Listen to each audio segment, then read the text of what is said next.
Council, I'm going to call this reconvened public hearing of April 7th. It's reconvening from March 11th and April 1st. We're going to call it to order. For purposes of quorum, please ensure your video is turned on. Reminder that for everybody on the call that only councillors should have video enabled. Any staff or applicants should disable their video, and if I see it, I'll talk to the clerk about adjusting it. The meeting will be convened by electronic means under the order of the Minister of Public Safety, order number M192, and we're all participating remotely. If my connection or any council members lose connection during any portion of the hearing, we'll recess and reconvene as soon as we're reconnected.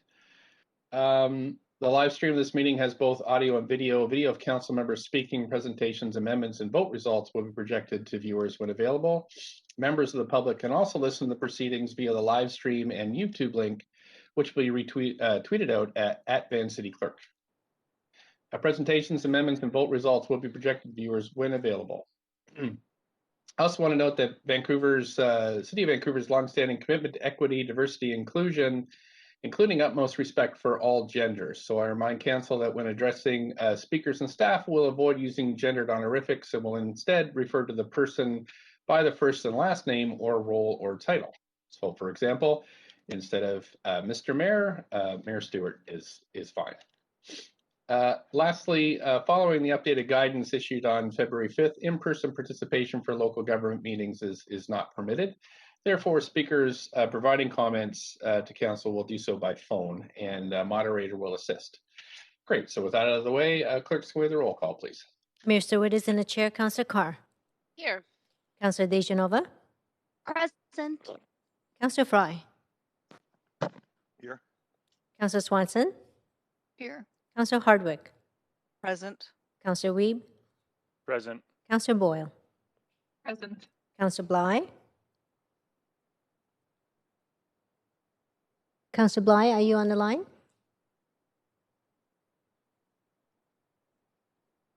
Sorry, Rosemary, I'm here. Sorry, trouble getting off mute there. Great, thanks. And Councillor Kubiyan. Present. You have quorum, Mayor Stewart.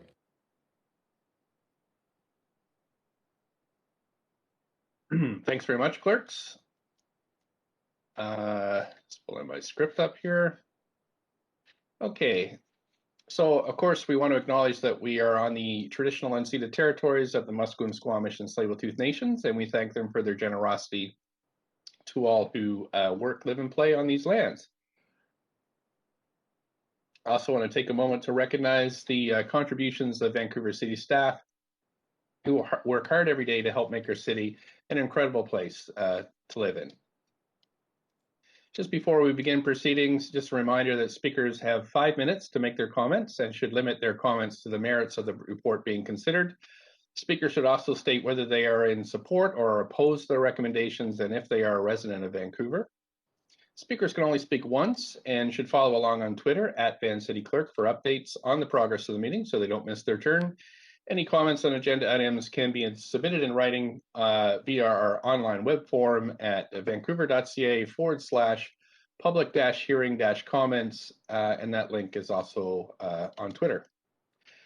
Speakers who pre-registered with presentations are reminded that the public live feed has a slight delay, so to get through your slides, please say the word next and we'll help you through it. A reminder that council's role at a public hearing is to be a quasi-judicial body, which means that council is only to consider the merits of the rezoning application or heritage designation. Council members may ask clarifying questions from speakers or technical advice from staff, but should save debate for after the close of speakers. After hearing from speakers, council may approve in principle the application, refuse the application, or defer the application for further consideration. As a reminder, council, on March 11th, we approved item 1 with no changes. On April 1st, we approved item 2 with changes and began item 3, amendment to Downtown Official Development Plan, Area K3, Granville Street, with opening comments from staff, and then began hearing from speakers, which will continue this evening. Council staff advised a minor error in the summary and recommendations for this item and incorrectly stated the area on Granville Street as being between Drake and Nelson, where the area is actually between Drake and Helmicken. This is the only location of the error, and the online record has been corrected.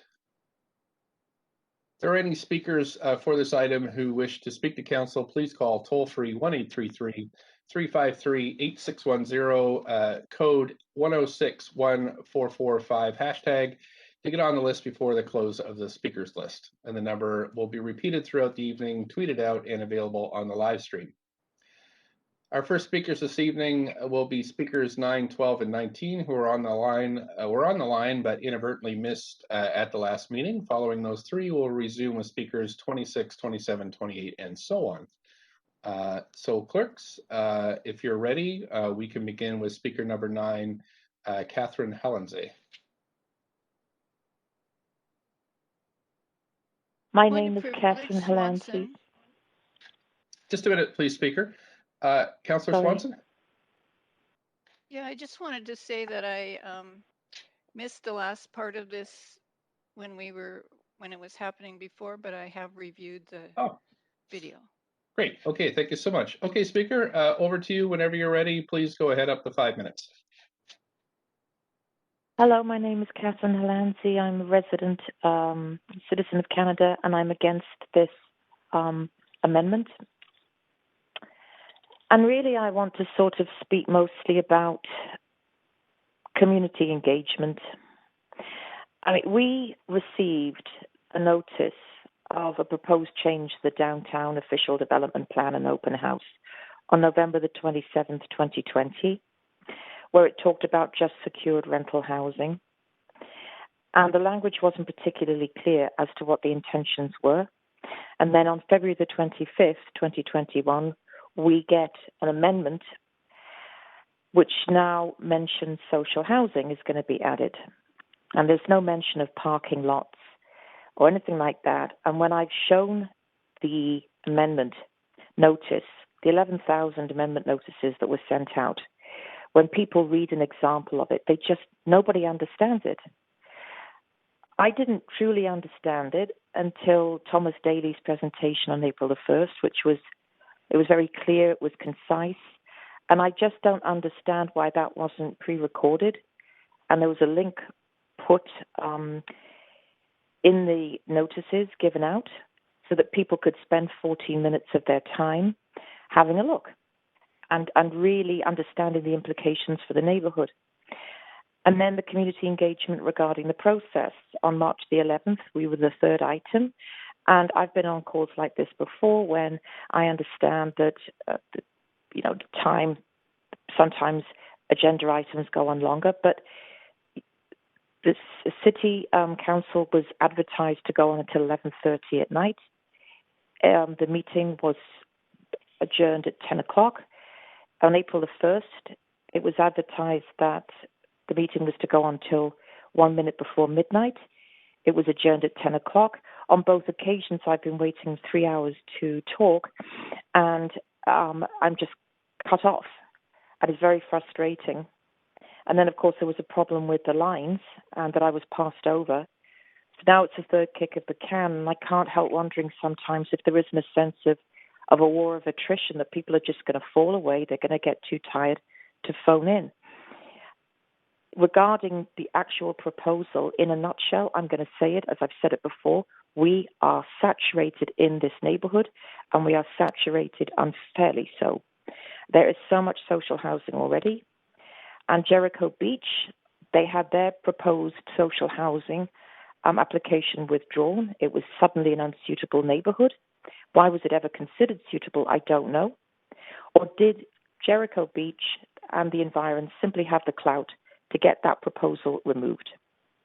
And there are so many issues in our neighbourhood. There have been so many changes. The Howard Johnson, there was no community engagement in that. It was very, very secretively done. It's now Lugat. The Holiday Inn had ex-encampment neighbour residents brought in as well. Hosteling International has been bought, all of which was done without any community engagement. Over the overdose prevention site, that was driven through with a change in the vote. We did our best. And there really are consequences for this neighborhood. This neighborhood has changed. And I mean, in reference to a caller that said that, there is no proof that it is person XYZ causing the troubles in the neighborhood, I can't definitively prove that it is Lukat residents who are firing off fireworks at 6 a.m. in the morning in our park. I can't prove that certain people using the OPS are overdosing in the park and having to be driven away in ambulances. But it seems a fair guess. It's fair to say that since certain things have happened, like the Howard Johnson, like the Holiday Inn, like Hosteling International and the OPS, the neighborhood has changed, and now we're going to get more social housing. I just can't believe that this is even being considered, and I would urge council members to at least delay any decision on this until the neighborhood in Yaletown has had a proper chance to really understand what the implications of this amendment the implications are. I think that would only be true and fair community engagement that I would expect of a city like Vancouver. Thank you.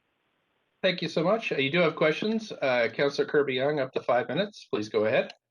Yeah, thank you. A couple of questions for you. Thank you for being here tonight and hanging in there. I know this extended over a couple of days. You had mentioned a couple things that concern me with respect to the public consultation, and I heard you say, I think, that one session was advertised as going till 11:30 and another till midnight, and procedurally our council meetings only go till 10 o'clock. So I just wanted to inquire how and where you saw that or that was communicated. I've got a photograph of it, which I'm willing to send you. You just give me the, yep. It's, where can I see it? Let me just check. I'm now looking at the public hearing with the video, and on the right, there was a thing which said scheduled, and I took a photograph of it. In fact, now it says schedule Wednesday, April the 7th, 1800 hours to 23:30. 5 hours and 30 minutes. Okay, maybe that's something that we can take away. I suspect that that's because they book the technology times in case the meetings extend later. But if that's causing public confusion, I appreciate you sharing where you saw that. Oh, it definitely is. I mean, we couldn't believe it. Yeah. So currently you're scheduled to work until 23:30. Sorry. It happens sometimes. Okay, and then my other question. Yeah. My other question to you was, when you talked about sort of the importance of community engagement and the sort of the pace of change that's been happening in your neighborhood, I wonder if you're aware that there is slated to be a planning process, a future planning program for Granville Street downtown to build a vision for the area that would be a more robust kind of engagement process in terms of what Granville Street could or should be in the future. And so do you think it's more appropriate that this be considered as part of that, as opposed to making a significant change from what has been, primarily a cultural and entertainment hub in the city? I would like to see community engagement regarding what is happening with K1, K2, and K3. I think that we, as a community, need to understand how that development process is going to roll out. Because the way it looks to me is that K3 is being sort of used as the area where all the social housing is going to be, freeing up K1 and K2. And I'm just really asking council to give us time to digest this, get it out to people in Yaletown so that they go in with open eyes. We can, with proper community engagement, I think that people are going to feel listened to. They're going to feel respected, and I think it will be a fantastic thing. Okay, I hear you. Thank you. That's my time, but I appreciate you clarifying that. Thanks. Thank you. Thanks so much. Councillor Fry, questions up to 5. Thanks, Mayor. And thanks for joining us, Speaker. Thank you. I'm curious if you could share with me your understanding of what social housing means. Social housing that as I have seen it, well, there's low-income housing, which I understand is I know people in low-income housing. Social housing, as I've seen it play out so far in my neighborhood, is, for example, ex-Oppenheimer residents that need to be housed quickly because there's an encampment, and Strathcona is going to be dismantled at the end of April. So a lot of us are concerned about that again.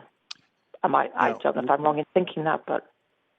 Well, I mean, and that's the interesting, because this comes into the semantics of the language. Would it surprise you if I told you that in fact the LUGAT, Howard Johnson, is what we would call supportive housing, and that social housing, as we define it in the city of Vancouver, is housing on land that's owned by the city, the province, or the feds, or a co-op or not-for-profit, operated by a not-for-profit, at which 30% of the housing is at the housing income limits, which is set by the BC government, which in Vancouver for a one-bedroom would be almost $1,400 a month.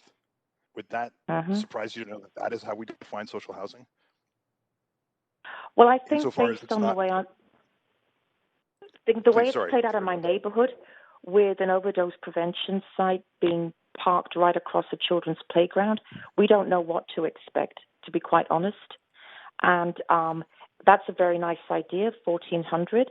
There are lots of people suffering. I've got friends who are suffering with high rents and stuff. That's great. But the fact remains that I think that the council has lost the trust of many people in this neighborhood by doing things where there just wasn't the engagement, and troubles have, neighborhood problems have been exacerbated. Yeah, no, and I appreciate that, and I appreciate your articulation of the sort of failure at consultation here. And I guess I was really curious how you interpreted social housing, because it's been an issue for me that I've brought forward at council before, that I think the definition of social housing is unclear to the public, and they often think that social housing may be what we would commonly refer to as supportive housing, like the LUGAT or the Howard Johnson. Well, the fact remains that it was going to be initially, in the first notice that we got, secured rental housing. That became secured rental housing and social housing. And now you could add supportive housing into another amendment. We just don't know anymore. No, I appreciate that. I appreciate your concerns. So thanks for coming and speaking to us. Thank you. Thank you. Another question from Councillor Weed. Yeah, you brought up an interesting point of having the staff briefing in advance. Is that something that you think would really help the community better understand these motions and some of these reports coming to council, if there was a online video kind of explaining the reason for this work? Is that something you think would? I think it would be absolutely invaluable. Yes, I think it would be invaluable. And they are given to you at the beginning with visuals so that you can understand exactly what the nature. I mean, you've prepped, of course, but it really helps to see those slides. And because all we had was a paragraph or two that was on the website as well. People don't know what FSR means. Everybody was saying, what does it mean? What is it? We just don't understand. Some people still don't understand. And yes, I think that presentation would, for all item agendas really, just a little presentation of 10 minutes so everybody's really clued in. Yeah, and I think you brought up another point there, and I know that we're doing a community plan. The idea of having a little tutorial on FSR, a tutorial on social housing, just so that there is kind of a city building 101 to help everyone get up to speed when they are for the first time seeing a lot of this information. Would that be helpful moving forward? I think that would be very helpful, yes. Beautiful. Really appreciate your points today. Thank you. Thank you. Thanks, caller. I have a question for you. It's the mayor here. I am wondering, just thinking about Granville Street, and you're very familiar with that. There are those two empty lots. Thinking through what might do with them. Would you be all right with just regular market rental housing on those spots, or are you thinking we shouldn't have any more housing on Granville Street at all? Well, I mean, it's very expensive land, and it's not being well utilized with cars, I suppose. I think there were 3 parking lots, are there not, that are being considered? But if you say 2, I'm not sure. Well, there's probably 3. I just have 2 in my mind, because I'm your neighbor. I walk around quite a lot, and I see I see those 2 lots right on Granville Street, but you're right, there's probably 3 in the package. Yep. I personally wouldn't have a problem with what did you refer to earlier? Just ordinary just market rental. You know, yeah.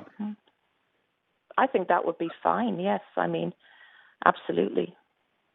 I mean, that could be considered this evening, but again, there is some thought that this might be rolled into a larger plan. So I just thank you for your thoughts there as we puzzle through what to do. So appreciate you calling in this evening. There are no more questions for you, but do thank you for calling in. Thank you very much. Bye. Thank you.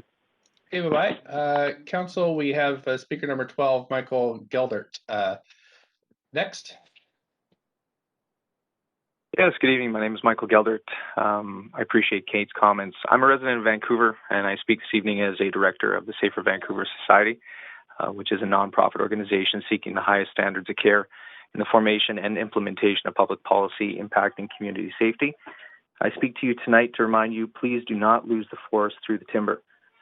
We are against the proposed amendment to the Downtown Official Development Plan in Area K3 because the consultation process is woefully inadequate and it frankly hasn't been done. The recommendations set out in the staff report are vague and of particular concern to local residents and business owners. Many have expressed to us a concern that speaking publicly will put them at risk. And I note that some time ago now, some of the written comments with full names of residents was forwarded to us. I think it was March 11th. Apparently, written comments from some members of the public, complete with their names, were made publicly available on the city's website. It was an incomplete list, and we ask that you look into this. These are avoidable issues that continue to drive down community confidence in the current process. Some of the repeat comments, and I won't go through the whole list, of concern. Is this to create more rental housing or social housing? They aren't the same, and this certainly follows up on the point that was made by Councillor Fry. I don't even understand the difference between secured rental, social housing, and what I've seen at the Howard Johnson Hotel since 2020. There's already too much social housing in this neighborhood. The Lugat isn't temporary if they are building a permanent site across the street. If the residents near the Jericho Hostel are important, why aren't we? We moved here to raise our family in a neighborhood marketed as safe. Our politicians clearly don't care that we are trying to raise our family here. The amendment is confusing and unclear. The proposed changes will hurt retail business even more than COVID. If City Hall is unanimous in support of small business owners, why aren't they involved in this decision? I no longer feel safe walking down Granville Street. This amendment and the future of Granville Street planning terrifies me. K3 paves the road to a second downtown east side. I don't appreciate being turned into a wraparound service provider. More social housing near Emery Barnes Park will make it unsafe for children. These comments are repeated over and over again by people who simply have lost confidence in City Hall and their councillors, to be honest with them. Whether that's in fact the case or not, that's the sentiment that we're getting. On balance, we feel the report to Council on K3 has not been understood by the community. Most people who reached out to us were unable to understand it. We spent quite a bit of time trying to work them through it, and it's not a position that we look forward to being in on an ongoing basis as things develop this year. I want to underscore, Safer Vancouver is not opposed to an increase in the support for people at the front line of risk, nor an increase in the availability of rental housing. We are opposed to the recommendations to amend for two reasons. First, there has not been community engagement. Efforts to do so have been superficial and are received by participating members of those communities as a one-way conversation. The public consultation summary in the report confirms minimal online traffic, and it reads as an attempt to convince readers that being available for view is the same thing as actual engagement, and it isn't. The report confirms a total of 13,008 notification postcards that went out. 56 responses were recorded. That's less than 0.5%. Of this paltry number, only 4 emails and phone calls were logged. Furthermore, of the submissions recorded, only 17 qualified in support of the K3 amendment. I know on April 1st, those numbers ticked up. I don't have the numbers offhand, but I imagine they've hopefully ticked up even more over the last couple of days. In any event, what we have here is an unacceptable process for engaging the community. And if the intention is to inform and secure for your benefit as councillors, a foundation of support on which to vote. In this case, notwithstanding, only 30% of the response from the public is in support of the amendment. Council, please, and I encourage you, read this report for what it reads as to the public, a document that has not been read or understood by them. And drilling down even deeper, I ask you to acknowledge the position that you are put in to vote on an amendment absent the support of the people of Vancouver. And secondly, K3 and the surrounding blocks appear to have already a disproportionate concentration of existing supportive housing. Council adopted the Housing Vancouver strategy in 2017, and this amendment could be understood as an attempt to simply meet the 10-year targets, regardless of what the people of Vancouver are prepared to support. The recommendations of staff talk about the city's goals, but with respect, the city doesn't walk Granville Street. The city isn't raising a family in this neighborhood, and the city isn't more afraid for their safety in 2021 than they were in 2017. Goals are important. Achieving them can be laudable, but not by imposition, and the ends do not justify the means. You've accepted the responsibility of acting. Pardon me? Yeah, you're at your 5 minutes. Oh, I'm at my 5? Okay. It goes fast. Okay. It does. Thank you so much for your time this evening. You do have a question from Councillor Fry? Yeah. Councillor Fry, go ahead. Yeah, thanks. And thanks, Mr. Geldert. Yeah. Just curious, with what I just mentioned to the previous speaker around the definition of social housing, does that change any of your thought patterns on this? Are you familiar with how we define social housing in the city? And I appreciate that it has been a confusing process and maybe not articulated well. I personally understand the distinction. I'm a lawyer. I understand it myself, but the problem really isn't what I understand. It's what does the general public understand, and they certainly do not come even close to understanding it. And it doesn't. I'll go back to Kate's comments. It doesn't seem to me like it's too terribly difficult to simply make a clear, concise summary available for consumption by the public in advance, and really set yourselves up to the extent that you do then get a clear understanding, the support that's going to make it a lot easier to move on these. Okay. So more work to be done. Thank you so much. I think that's it for questions for you. Thank you so much for calling in this evening. Okay, and thank you. And Mayor Stewart, just one quick comment. I was informed when I registered that as I was speaking for an organization, I was going to be afforded 8 minutes. So if that's incorrect, maybe just have someone take a look at that. No, you do have to have 2 other people to verify that you're speaking on their behalf, and that's in the bylaw. And if you let us know at the beginning of the of your presentation, that's how that works. So is that a little clearer? I get that now for sure. Thank you. Thanks. Okay.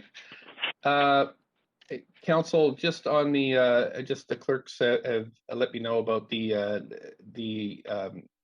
names being published. Of course, we do publish names. It's a legal requirement of the public hearing that people state their first and last names, and per our requirement where they reside.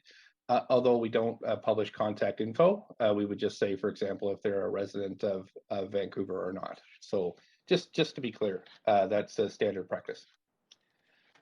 Okay, Council, we are on to speaker number 19, Kelly Tompkins. Mayor Stewart, that speaker is not on the line. Okay, thank you. We have 26, Brett Jones. Hello. Hi there. I'm Mayor Stewart and Council. Hi, please go ahead whenever you're ready. Hello, Mayor Stewart and councillors. Thank you for taking my call. I'm a Vancouver resident residing approximately 5 blocks from the K3 area and also a shareholder in a business in the K3 area. I'm in opposition of this amendment for several reasons. First, I want to make the point that the K3 area not being recognized as a Granville entertainment district by staff seems to be a drastic oversight. Between Helmkin and Drake, there are over 1,500 liquor primary seats, along with several other bars and restaurants. In most major cities, entertainment districts cohabitate with other commercial, offices, arts, and industries. These sectors work well together because operations do not disturb each other and actually have a positive effect. I believe Granville Street could have the bright and vibrant future that it deserves, but with the addition of social housing, that would not happen. It is apparent to all of us that Vancouver has a social housing and mental health issues, but Council would be doing a disservice to that community and all Vancouverites by passing this amendment. Individuals with mental and social issues deserve to be helped, but by placing them in an area that is considered the entertainment district would be extremely short-sighted. We have already witnessed BC Housing overpaying for a 2-star hotel and increasing the wealth of a local billionaire at the expense of taxpayer dollars. BC Housing also lied about who was going into that hotel, filling it with, not filling it with families and single mothers, but with other people. Driving over the Granville Bridge into downtown used to be a visual experience. Now it feels like driving into The Walking Dead. I want to thank the Bonus Group for risking millions of dollars to upgrade the lower part of the GED and hope we can bring the vibrance back again. Please note that I have no affiliation with that group. I'd also like to express my displeasure at last week's council meeting for allowing the shameless self-promotion of these timber companies in what sounded like a Dragon's Den type sales pitch. I understand that there is an emissions point. Yes? I do understand your passion here, but if we could just, pull it down to the kind of factual objections, that would be great. Thank you. Well, I believe the vote will come down to you, Mayor Stewart, along with Councillor Bly, and I believe it's time to step up and make some positive decisions for the entertainment industry, along with the social and mental health individuals in need, and oppose this amendment. And Councillor Fly, yes, I definitely think that there's a lack of understanding, but also social housing and all that, and it's a huge issue. And Mayor Stewart, no, there should not be housing on Granville. Putting individuals in housing with entertainment together do not coincide. I don't think so at all. Thank you. Okay, thank you so much for calling in this evening. I don't see any questions on the queue for you, so I'll just say thank you again for calling in, and we'll move on to our next speaker. Council, the next speaker is speaker number 30 with a single name of Omar. Mayor Stewart, Omar is not on the line. Okay, thanks. We have next speaker number 31, Paul Stoylan. Hello, can you hear me? Sure can. Up to 5 minutes whenever you're ready. Hi, my name is Paul Stoylan, and I've been a resident of Vancouver for over 20 years and have worked directly in hospitality in the GED and in Yaletown during this time. I'm speaking today as a member of the Hospitality Vancouver Association, as well as a GED and Yaletown business owner. I appreciate the opportunity to speak about this extremely important and sensitive topic. Despite the difficulty of opposing something that is intended to help others, I strongly oppose this amendment based on the fact that there was little to no consultation done with key stakeholders in the area, and also on the strong belief that an alternative, more inclusive solution can be created through proper and thoughtful collaboration. There is no doubt that housing and services for those suffering from mental health challenges and addiction should be a main priority for the City of Vancouver, but not at the expense of arts, culture, and entertainment venues, restaurants, retail shops, and the safety of residents, customers, tourists, students, and so many others who visit the GED and surrounding neighborhoods daily. As we have all recently heard or seen on the news, mischief and aggressive behavior towards others in the area has exponentially risen since the Howard Johnson was converted. The current situation is real, and it poses a threat to most, if not all, nearby businesses and the overall safety of local residents. I have personally experienced and witnessed an excess of incidents involving aggressive behavior and vandalism in Yaletown and on Granville Street over the past 12 months. And although this is not completely uncommon throughout the city, and in any city for that matter, this has been unlike anything we have ever seen. The City of Vancouver takes great pride in the life safety of its citizens, and this is evident in the rules and regulations that our businesses must adhere to. Unfortunately, the K3 development plan will compromise the safe environment that these measures were designed to create. According to the City of Vancouver website, urban planning focuses on livability. That means creating a city of neighborhoods where people can work, play, and shop. It also means creating urban environments where residents feel supported and engaged and can enjoy a vibrant street life and their fellow residents.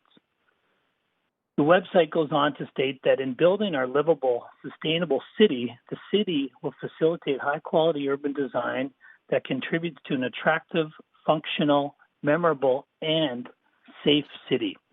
The recommendations outlined in this report contradict this philosophy because they would not only make it difficult for all businesses to function properly, but also unsafe for the thousands of people who work in the area and for those who contribute to its culture. Although the K3 development plan on paper is outlined to 2 city blocks, it is naive to think that it will not directly affect the GED and the downtown core, similar to what has happened over the past year, relatively speaking. Furthermore, the K3 presentation last week stated that the K3 zone is not within the GED. This is simply not true, as the GED runs from Drake to Georgia with iconic businesses throughout. In order to preserve the safety and longevity of the many social and economic benefits of a vibrant and safe entertainment district and the adjacent residential neighborhoods, I strongly urge Council to oppose this amendment and to collaborate with others to come up with new solutions that are equitable and livable to all who may be affected. Thank you for the opportunity to speak. Thank you for calling in this evening. You do have a question from Councillor Wiebe. Councillor Wiebe, up to 5 minutes. Hey, Paul, as someone that's been in the industry a long time, your recommendation to us to not approve this today is one based on the fact that you think this should be included in a larger GED conversation? Is that correct? You know, I think it could be. I think it needs to be included in an overall Vancouver conversation.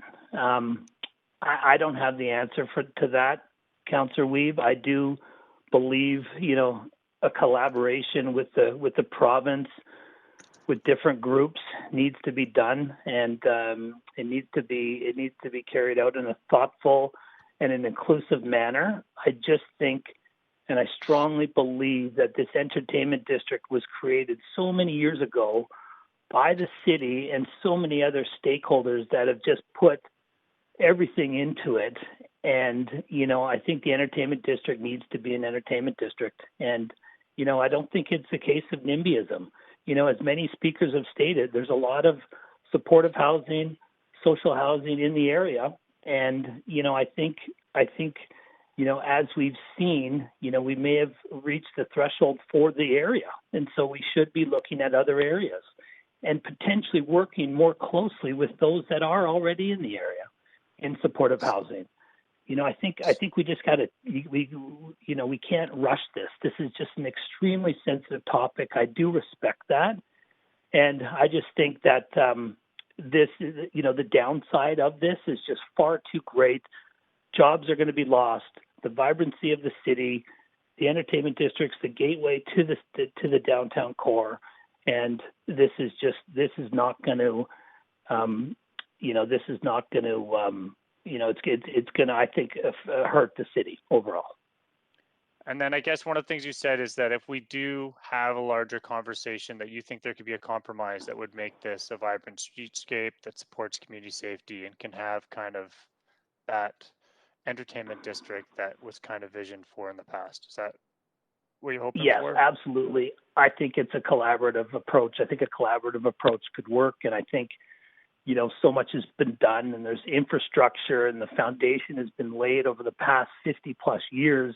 And we are so close to making it, because everybody, what we've heard is everybody wants to see a vibrant and you know, exciting entertainment district. And there's no doubt that Granville Street has taken has a bit of a bad rep from the previous years. But, you know, there's all of our, you know, iconic entertainment venues are there and they're not going anywhere. And, you know, I think it's better to build all that up and, you know, take care of the supportive housing and the people living in the community that are already there, and then, you know, revisit other solutions.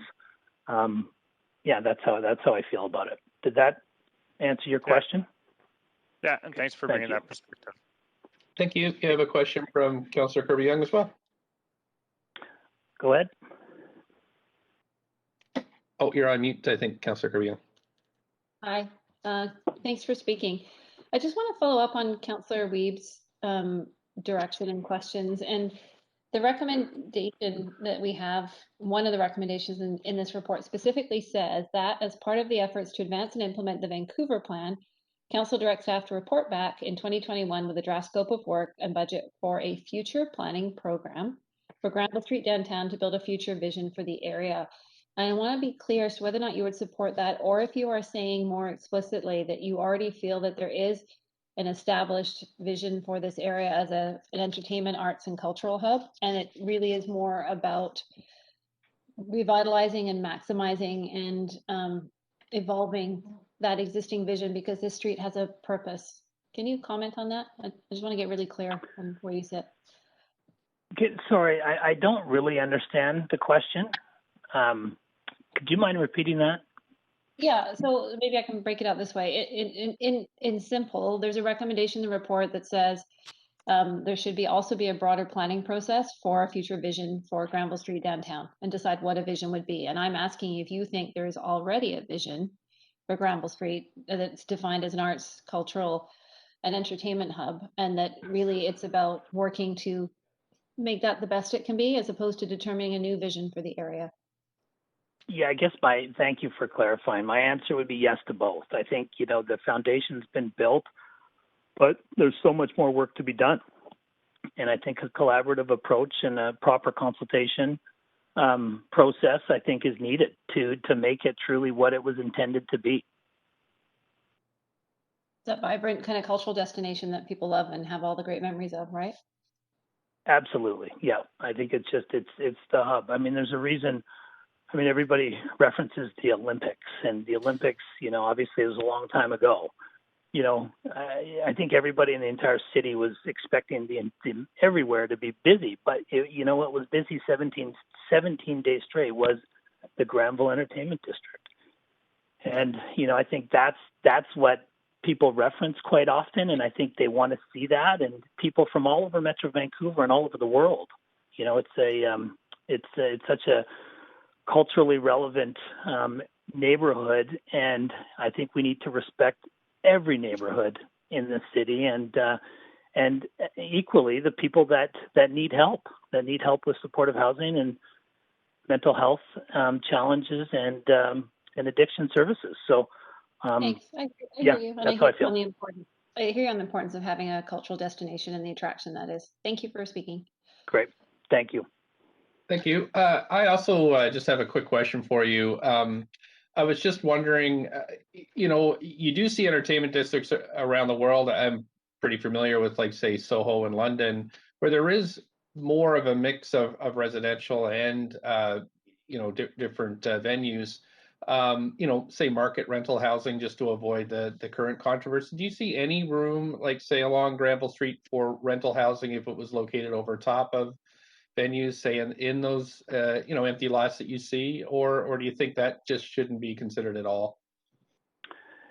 No, I think it should be considered. I think space, there's some issues with space in the city, and I think we've got to find places for people to live, and I think obviously the pandemic is going to change that. I don't know if there's truth to the notion that people are moving and migrating outside of the downtown core. But I do believe that, yes, I believe, some more rental housing needs to be available for a lot of people, right? That may be as we go forward with the thinking through this, that may be a good place to start. And I really do appreciate your expertise and speaking with us this evening. Okay, thank you for the opportunity. Thank you. Council, we're on to Brent Belcher, speaker number 32. Hi, can you hear me? Yes, we can. Up to 5 minutes, please. Okay. Great. Okay, thanks. My name is Brent Belcher, and I'm born in Vancouver and lived in the downtown south for the last 22 years. And I want to reiterate a lot of what's said, but I think it's just important to maybe draw a line under it. But, this is our entertainment district. It's a gateway to our city, and I just don't see how housing is a good thing in that place. And, going back and forth between, whether it's social assisted housing, there's been criticisms around Howard Johnson and its rollout. And of course, we're waiting to see what happens with the youth hostel that's been purchased. So it's already happening, plus all the SROs that are there. So there's a lot of people living on Granville Street. And I think we'd all agree that Granville Street is a street that's in some trouble. So if I was looking at like a stopgap solution, let's add more housing. It's like, no, I think we need to put the brake on it right now. And I think we need to, look at, what this place is. Like, let's increase office. Let's get the entertainment. I mean, I work in the arts. Let's get things in there that work together. If anyone were to move in there, just a regular old person into a rental place, the first thing I would complain about, I would hope, would be the vibrancy and how noisy it is on the street.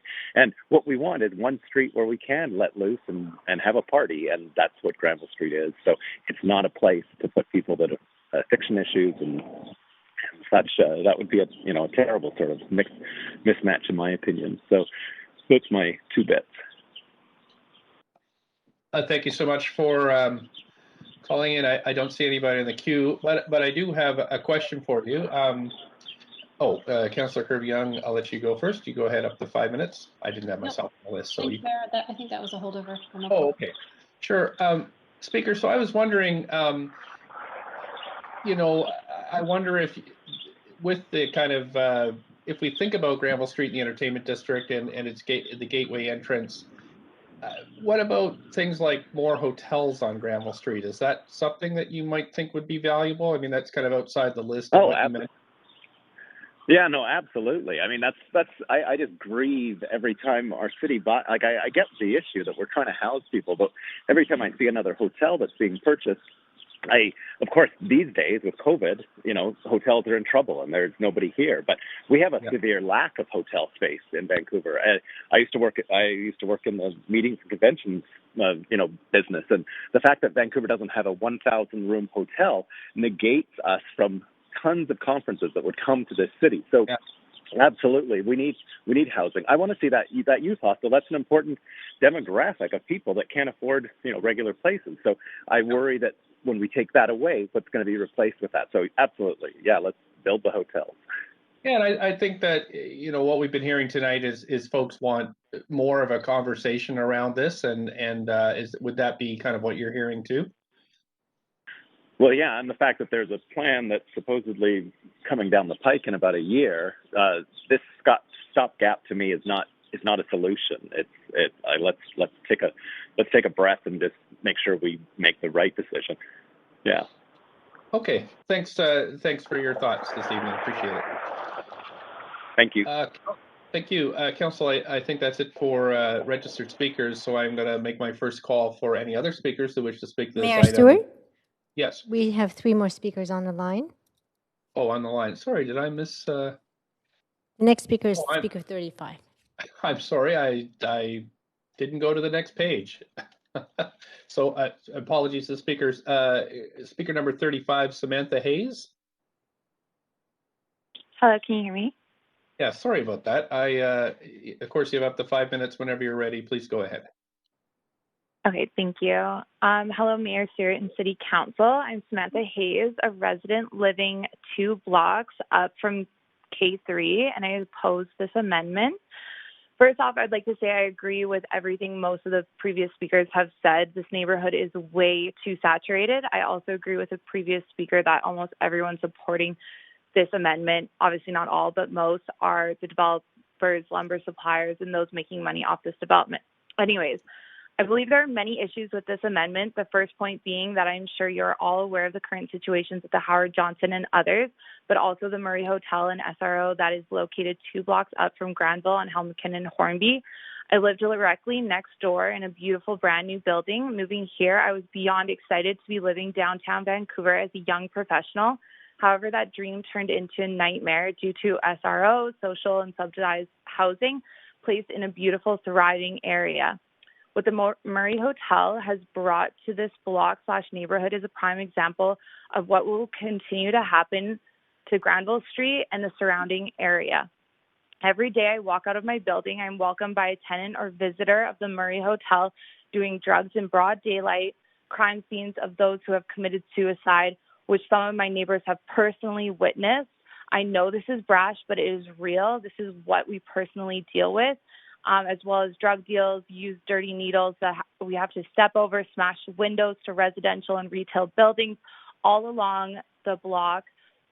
And these are just to name a few scenarios that happen every day in this previously beautiful neighborhood. Please keep in mind this is just one example of many close to and in the K3 area.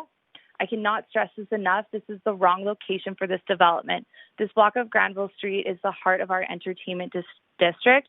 Even in the amendment, it states, and I quote, Granville Street is located in the heart of downtown and is one of Vancouver's iconic pedestrian and transit priority commercial high streets. If you use Toronto as an example, their entertainment district, King Street West, is a thriving area that provides integral and profitable tourism for the city, which has become a desirable destination similar to Granville Street. Bringing this development to Granville Street will push out restaurants, retail, entertainment venues, music, the arts, residents, etc., ultimately destroying the heart of our beloved, beautiful downtown Vancouver. I believe that this is an easy answer and definitely not a cost-effective answer to fix social housing, subsidized living, SROs.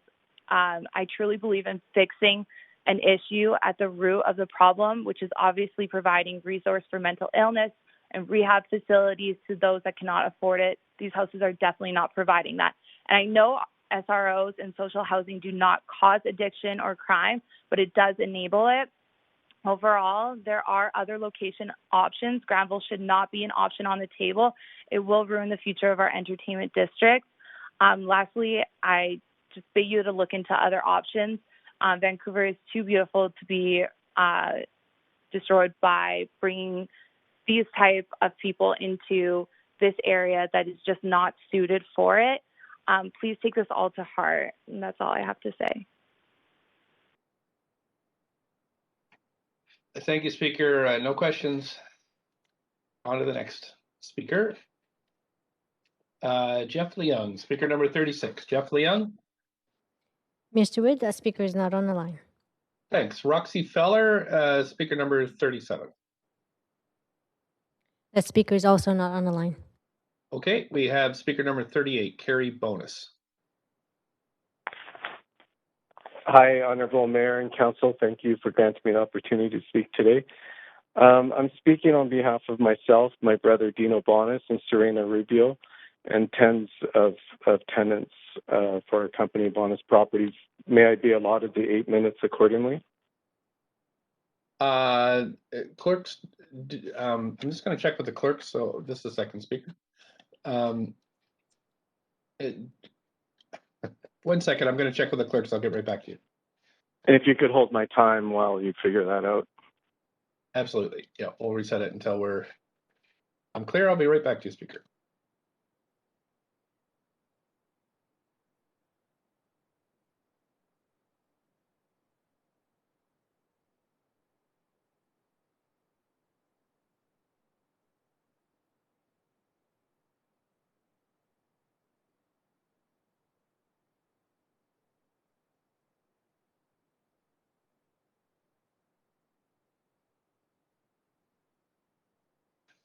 So, Speaker, I've just checked with the clerk and things, just we don't have this request too often, but according to the clerks, the other folks that you're representing, the group you're representing, they would have to be present on the line. So they would also have to phone in and just concede their space to you, essentially, to speak for them. That's what enables the 8 minutes. All right. So I'll just proceed. First of all, I'd like to thank the council and mayor for all their efforts to find solutions for housing of all types, and also with their efforts with respect to sustainability. These are commendable objectives, and I recognize that they're the impetus perhaps for planning's ideas here, but the way they've been presented here, I oppose. And just in terms of, I'd like to also speak of my credentials. I've been working 40 years in mixed use. I've spent almost a quarter century on Granville Street. I work no less than 40 hours per week. I've clocked in about 40 to 50,000 hours specifically on Granville Street. It's 10,000 hours to be an expert, and I consider myself an expert on Granville Street. And that's why I'm quite disturbed with what's been presented with this amendment. I think housing of any sort should not be allowed on Granville Street, even if it's the most glorious 7-star luxury Granville Street. Prior planning and council, planning spent years developing what was allowed on Granville and what wasn't allowed. And in the establishment of the Granville Entertainment District, the main rationale was that residential uses were incompatible with entertainment. But this actually overlooks the history of Granville Street. Granville Street is a century old, perhaps even older. It's always been a commercial street. It's never, ever been a residential street. Residential was introduced erroneously back in 1991. Prior to then, there were maybe a handful of apartments. It's always been a commercial venue. So historically, it's been a predominantly commercial street. It should continue to remain as one. Commercial density, whether unrealized, unbuilt density currently or actually existing, should neither be reduced nor replaced by residential uses.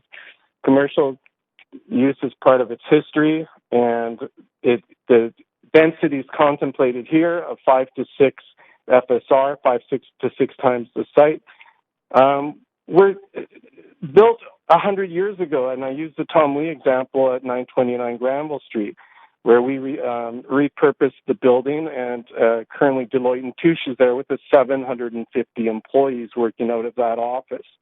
And to be quick, residential is roughly one person for every 400 to 500 square feet. In the same space, if it's retail or entertainment, you could fit up to 20 or 30 people in that same space. In office, you'd fit 4 people where you would 4 to 5 where you'd fit one resident. And businesses need density. And they, also with the history, we've got the signs, the noise, the vigor of a commercial district. There are 115 square kilometers in Vancouver. Why are we going to bulldoze through Granville Street's heritage to expand residential use? Something that does not reflect its history and its heritage at all. We have so little heritage here.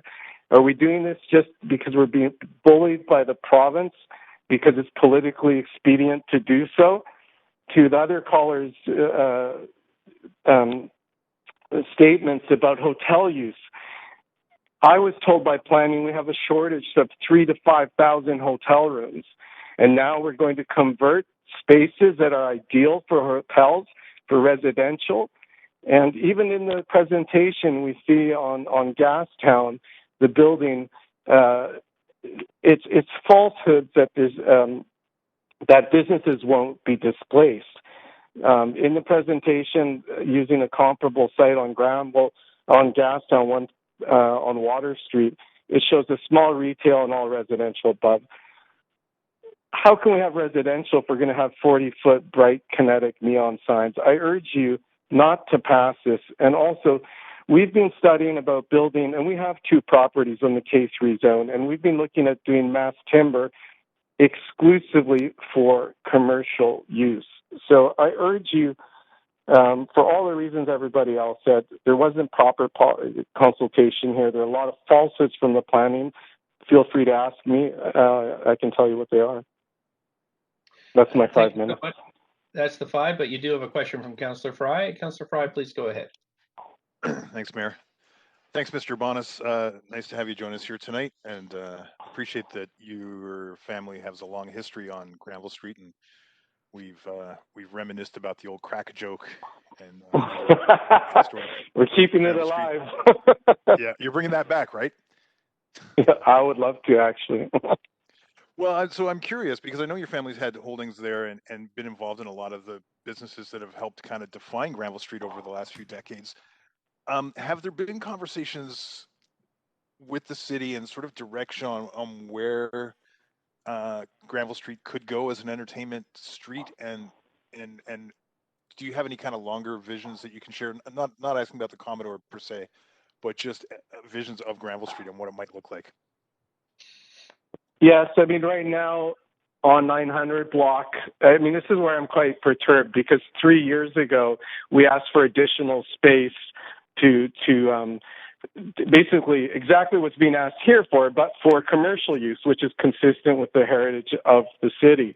And we've just been stonewalled by Mr. Hershoey and Mr. Daly, and we've got 3 years of emails and conversations, and we've received zero feedback on the ability to do that. What I have 2 leases that I'm negotiating for, and they're quite unique uses. One is for an immersive art gallery, similar to the type that's being shown in the Vancouver Centre right now, the Convention Centre, and it would be a permanent installation on an entire second floor. And on the 3rd floor, I'm negotiating a tech school. And so the art gallery anticipates to have a minimum of 100,000 visitors per annum. And I'm afraid if this K3 goes through, where we can put residential uses in residential zones, not in commercial zones, we should preserve these sites to be built for unique creative offices, unique creative businesses, for nighttime economy, for the cultural hub. These type of developments, if it's residential, that's the highest and best, most expensive. They'll be snapped up, developed as residential, and the potential to build, unusual commercial businesses that complement and enhance and help synergize the existing businesses will be lost forever. And that's what really, really troubles me. I can't see an art gallery like what we're negotiating now go into the central business district, for example, and the tech school. They want to, be where Vancouver's original tech started in the incubator level, incubator offices that happened in Yaletown. So I'm really concerned that if this zone is allowed to go, it'll displace not only the existing businesses, but it'll displace the potentiality for hotels in unique creative office spaces, cultural hubs, nighttime economy things. And that is really, really troubling because there's nowhere else we can put it that has the history and actually, the potentiality to on transit and so forth, where we can have large gatherings and it can be 24/7. Also, the DVBIA, where they've been working on it for years, and they have this beautiful vision of a restaurant row, with multiple different commercial uses above and on the street. And the idea that adding this density has no financial impact or has no displacement is just a blatant lie, and that's untrue. So I appreciate the point you made about the highest and best use, and that's pretty valid. But what you're saying then is, and I just want you to just articulate why you feel that commercial and residential are incompatible uses in this context. I mean, as you mentioned it, I'm like, I guess we would never put commercial in a residential neighborhood. So, well, if we have 5,000 people lining up to go to an art exhibition on the second floor, and it's happening at 11 o'clock at night, there going to be complaints. And if we have large lights flashing like the opening of a show, and that's going to be going into somebody's living room. I mean, what about, does that mean if we're going to have a 90-foot building, can we no longer erect 50-foot kinetic neon signs? Because the light's not going to allow anybody to sleep in that building. So I just don't understand. There's no history of apartments on Granville Street.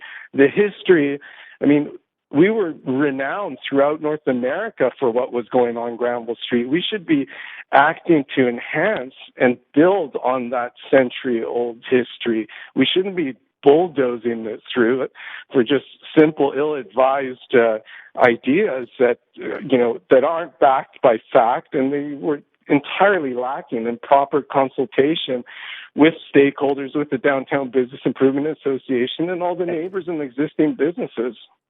I'm going to stop you there because we're over the 5 for Councillor Fry. And councillors, if you find you're getting pretty close to the end of your 5 minutes, if you could You always have the option of asking for a second round of questions. Councillor Hardwick, you're up for 5. Great, thank you very much. Can you hear me? Yes, thank you. Okay, so you made before Councillor Fry's question, you mentioned at the end of your commentary that you felt that there were misrepresentations by staff, and that Yes. you said ask me. So I'm asking you. I caution you also that them spitenoids, as they would say, that's a serious statement. So I'll let I'm you not going to mince proceed. words. I'm not going to mince words here. On page 16 of proposed amendments implications, it states financial. And I quote, there is no anticipated land lift for any of the eligible properties based on the proposed amendments. So if we are increasing the density from 3.5 to 5, then we are increasing it by 1.5. So people buy density. Density gets bought and sold for heritage. And in our industry, we have what's called buildable. And the suggestion that density, there'll be no land lift, is it's just a falsehood. It is a blatant lie. And you can ask you can ask the BC Assessment Authority, or you can engage 100 appraisers or any person in the industry. The suggestion that increasing the density does not increase, that there's no anticipated land left. The city charges for that throughout the rest of the city. So to have this is very.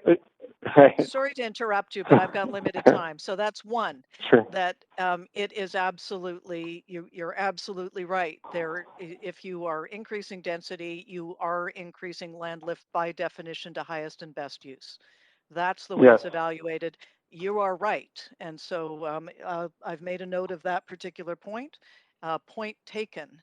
Do you have additional points, as you were suggesting? Yes, on the same page, there's no significant impact to character in terms of heritage, density, height, or commercial continuity. We own the site on the corner of Helmicken and Davie Street, which is actually in this zone. If this amendment were to pass, we'd actually benefit financially. But we consider ourselves stewards of the street. We're not merchant developers. We're community builders. And I'm looking out for the best interest of the entire city and every citizen because, that's what we're all about. To state that there's no significant impact to the character in terms of heritage, density, height, or commercial continuity is not true. The building there occupies 6,000 square feet. Now, if it were to develop as to what's proposed by the city here, that's 6,000 square feet of retail space. It'd be lucky if even 2,000 were to return in its place. And because it's easier to finance residential and residential earns more, all the floors above would not be replaced with commercial. They'd be all replaced with residential. So to suggest that it would not impact, it would displace that business and there'd be a total reduction of commercial area because developers, being developers, are going to go for what is the easiest to finance and what's going to render the highest profit and have the highest chance of being filled. And we all know the vacancy rates here in Vancouver. And we all, for residential, which are next to nil. However, commercial, we see all the empty stores and the empty offices, right? Okay, I've got a minute left. So we've gone through land lift, we've gone through character, and now your third point is the commercial use versus the residential use. Is that it? And because I'm into my last minute in terms of misrepresentations by staff in the report. Well, yes, I think it's misleading to suggest that sustainability or increasing the zoning, that residential is the only way to accomplish this. The same goals can be achieved 100% exclusively through commercial use. But I'm really, the suggestion that the heritage and the fabric of Granville Street and the history would not change is, I'm sorry, I just cannot accept that. That's a falsehood.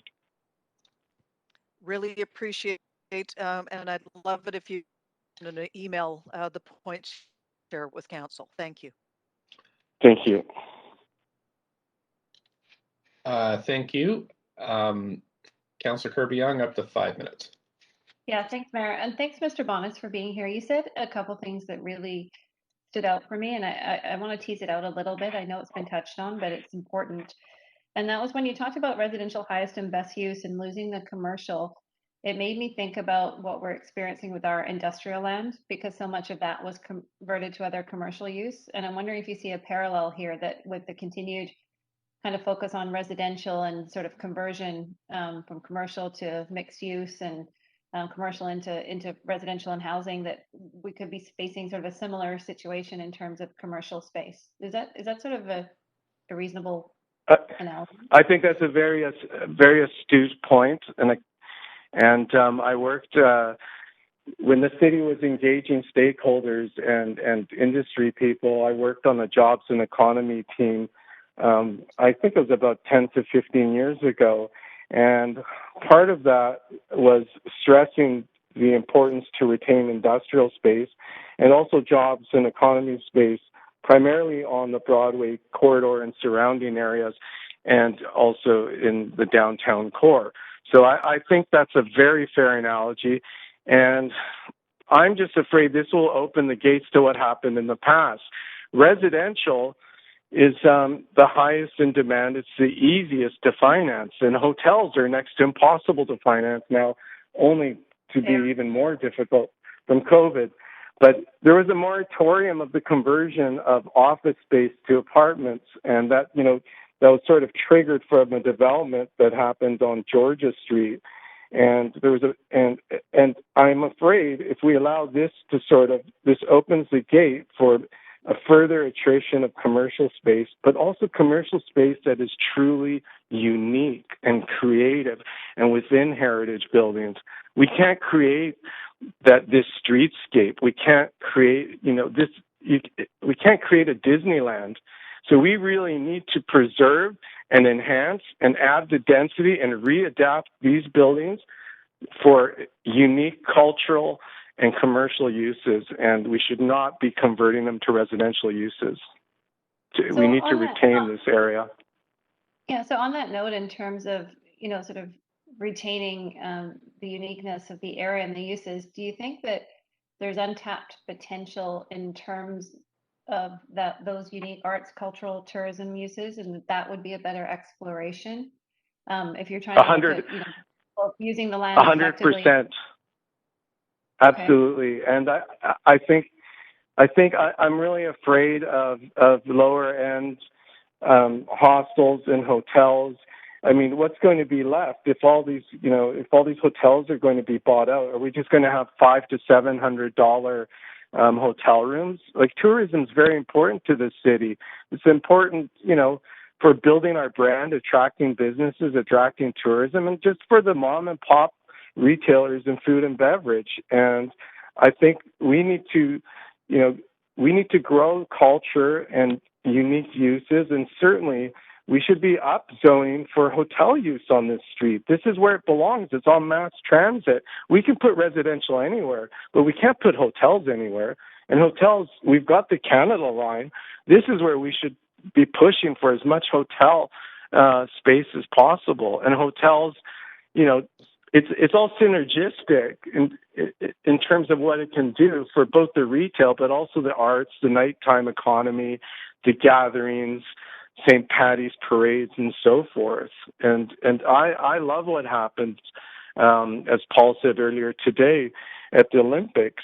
And we need to have an environment, to really push us to the forefront to build on our heritage and certainly not allow for the attrition of any of this commercial arts and culture space.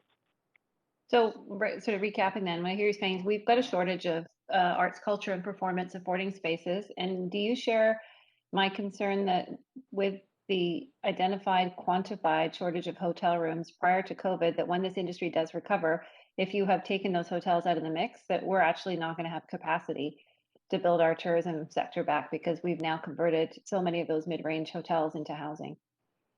Absolutely. They're going to be wiped out, and land's going to be so expensive, and we're just killing our convention center that we spent so much money on to build. But we need these hotel rooms, and the financing of hotels is extremely onerous, and I can't even imagine what it's going to be like post-COVID, because lenders are just going to be averse. I agree with you, Mr. Bonas, but that's my time. Thank you. Thank you so much. That is it for questions. Yeah, and thanks. I've learned a lot from this evening, and really appreciate you coming in. I'm sure we all do. So thank you again for coming in, Mr. Bonas. Thanks for your hard work to all of you. I really appreciate everything you do. Thanks so much. Speaker number 39. Thank you. Speaker number 39, Michael Milet. Hi, can you hear me? Yes, we can. Up to 5 minutes, whenever you're ready. Thank you. Yes, thank you. I'll try to be brief. I'm a South downtown resident. Been here for the last 10 years or so. And just speaking anecdotally as a resident, what's happened in the last year, I mean, albeit it's the pandemic, it's been a really tough year for everybody. Council, housing, camps everywhere, homeless, like it's a terrible situation, but we're almost out of it. And I think that we should just take a step back, take a look at what the Granville Street Entertainment Center area looks like. It's the gateway to Vancouver. I used to drive for Yellow Cab. We take people down through Vancouver, Granville Street, over the bridge, into Vancouver.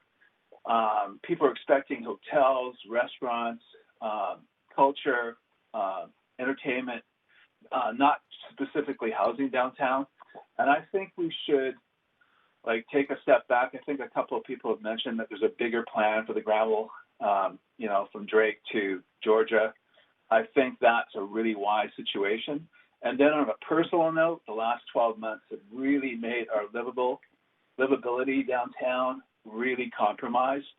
I just don't walk east anymore. I don't walk north anymore, other than around the seawall.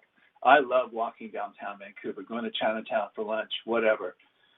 But I tell you, it doesn't feel safe. And I'm a guy, and I have neighbors who have moved out to White Rock, to North Vancouver. Seniors that are afraid to walk at night, and they never were a year ago. And they are justifiably, I'm telling them, just be very cautious out here, because there is a different element outside now. And I just wanted to express my concern. I know that this is a short-term situation. I know we're going to get out of this, but I do think that going back to what the Granville Entertainment Center can be, it can be a wonderful place. It can be filled with not only expensive hotels, but affordable hotels too, for the average family traveling from going to Alaska on a cruise or whatever. So basically, I think just take a maybe step back and look at this area as a commercial zone with these uses. Also, you got to remember the Scotia Dance Center is down here, where a lot of people are training to be dancers. There's the Vancouver International Film Center on Seymour Street. There's some independent dance studios. So there's culture in the South Downtown that we shouldn't overlook and we should kind of nourish. And with social, I just think that we should just take a step back and look at this area in its entirety again. That's all. Thank you. Thank you for your time this evening. I don't see any questions for you, so we'll move on to the next speaker. I have Dave Kershaw, speaker number 40, the last registered speaker on our list to council. Hey, how's it going, guys? Thanks for the opportunity to speak tonight. My name is Dave Kershaw. I'm the owner of Cabana Lounge at the corner of Granville and Davie there. I've been in the hospitality business and actually own bars on Granville Street since 1996. So I've seen the ups and downs on Granville Street over the last couple of decades. And I do want to say that the hospitality industry, and I personally do understand that, homelessness is an issue, and we do support having it addressed. But The entertainment industry as a whole, and myself, we just don't feel that, this is the best place to put some of Vancouver's most vulnerable people. My club is located underneath an SRO and across from the Howard Johnson. I've seen firsthand the challenges that can arise. Open drug use, for one, has just been gone bonkers over the last year. I've had friends come in from out of town and come there during the day and make comments that they would never in a million years come back at night from what they've seen during the day. So, prior to COVID, I think the vision and the hope of everyone in hospitality that, is that we could come with a proposal to encourage council to have a vision for Granville Street, much like St. Laurent Street in Montreal, where there's bars and restaurants and boutiques and cool shops, and it's a tourist destination. And we really need that. Our rents have gone absolutely crazy over the last little while. Last 5 to 10 years, I pay almost $30,000 a month rent. And frankly, we need to have a vibrant, world-class entertainment district there that attracts tourists.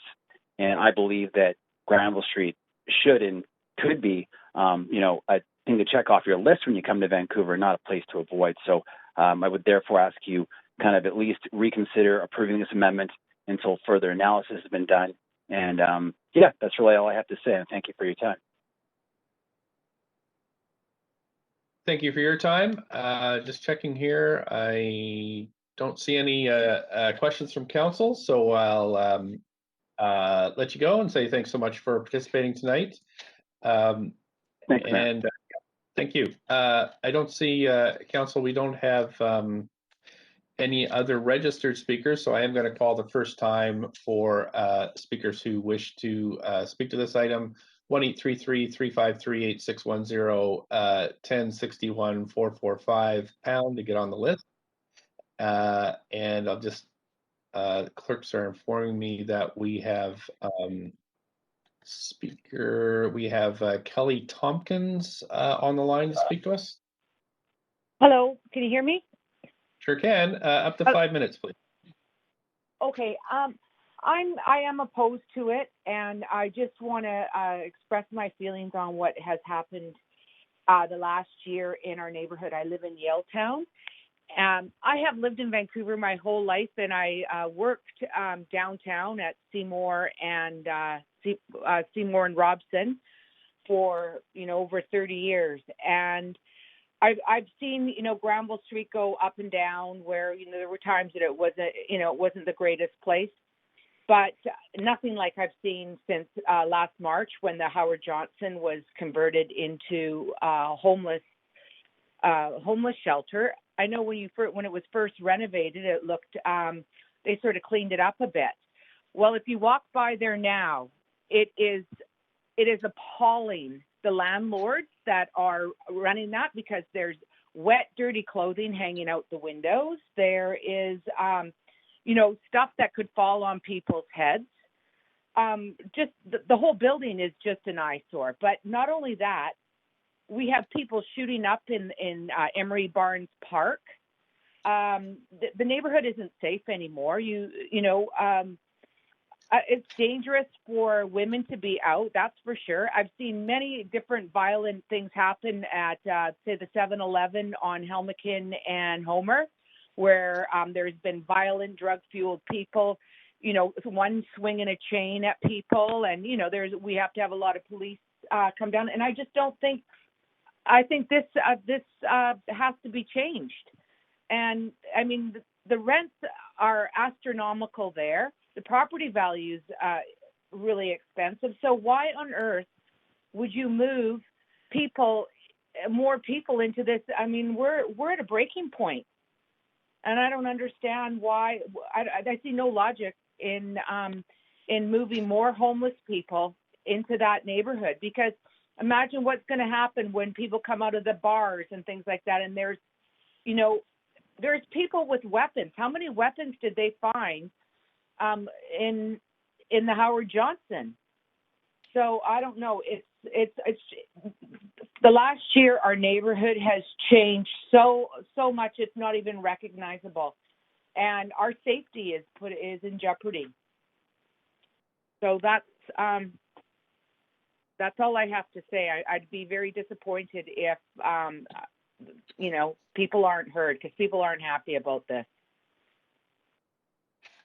Okay, thank you so much. Just checking here. I don't see any questions from councillors for you, so thank you so much for calling in this evening.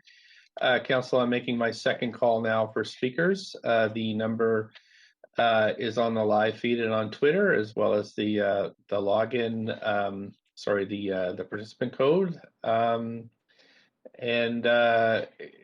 Clerks, looks like we have another speaker. Sorry, I'm just looking at the note here.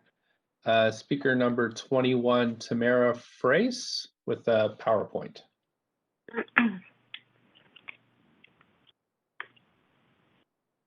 Speaker, hello, are you there? Can you hear me? Hi there. Yep. Yes, hi. Okay, perfect. So sorry, I'm just trying to watch this on my laptop while I'm talking into my phone, but I actually don't see what I wanted presented, but maybe I'll just start my little spiel here and hope that the clerk puts it up. Yep, no need to hurry you. We'll just wait for the clerks to get it up, and I'll just start your timer whenever that's ready for you. Clerks, do we have the, I think I see it on the screen now. So speaker, can you see it? Okay. It says, it says notice of proposed change to downtown official development plan and open house. Is that the slide you wanted us to see? That's exactly. So okay. I guess I'll start your timer. Okay. Go ahead. Can you guys all? Okay, perfect. You guys can read it. Okay, because essentially what I want is during my time, I would like you all just to take like 1 minute and just read that notice. So I'll start. You can start the timer, and I will start off by saying that I oppose this proposal. This neighborhood currently has the highest number of SROs and social housing outside of the downtown east side. And for the most part, this has not been a problem until the recent relocation of the Oppenheimer Tent City occupants into the Howard Johnson, the Holiday Inn, and the Granville Street Hostel. All three of these hotels are within 1 block from each other. And since this relocation, there's been a drastic shift, a negative shift to our community, and there's been no improvement over the last 12 months. I would also like to request that there be fair and even distribution when you're relocating people that are hard to house or anyone that has severe addiction or mental health issues. It's not fair to push hundreds, and if this proposal goes forward, possibly thousands of people into one small community. So I've asked the clerk to post this proposal, which was sent by the City of Vancouver to local residents. And if you could take a minute to read it. I've spoken with a number of people in my building, friends who live in the neighborhood, business owners, and everyone's really angry. People who received this notice in the mail had no clue what the impact would have. This notice doesn't in any way inform residents that there's an intention to turn 3 parking lots on Granville Street between Drake and Hamilton into social housing.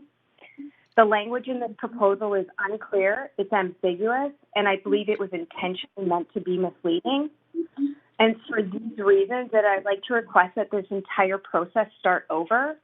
We want fair consultation and engagement with the community. We need to be direct, use clear, plain language, and operate with transparency.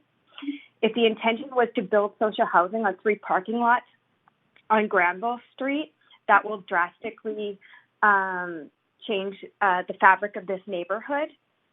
So I probably have a few more minutes left, and I'd just like to ask if any council reading this notice, if you think it's fair and clear that the intention was to build turn 3 parking lots into social housing, if you think that this process has been fair, because I think if you gave clear, proper notice, you would have a lot more than 40 people on the line. I mean, this community has been devastated by the Howard Johnson and other hotels. The injection site, I mean, we're just getting it hand over fist. So I just want to ask if there's any council or mayor that thinks that this notice was enough notice and clear enough for this community to conclude that 3 parking lots are turning into social housing. I think this is completely unfair and it needs to be redone. Okay. So nobody thinks it's fair? Well, the way this process works is we listen to you and ask questions. It's a quasi-judicial process, kind of like a court. So we're really listening to your testimony, and councillors can ask you questions if they feel so, but we don't answer questions at this stage. That's how the rules are in this hearing. Okay. Right, and I don't see any questions from councillors for you, so just wanted to thank you for bringing that to our attention and participating this evening. All right, thank you. Thank you. Just 1 second, council, I'm just checking with clerks. Okay.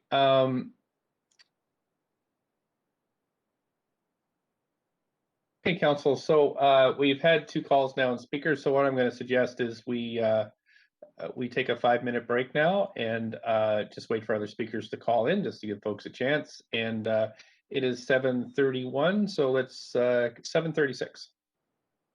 Thanks so much.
So clerks inform me we have Cindy Wilson on the line.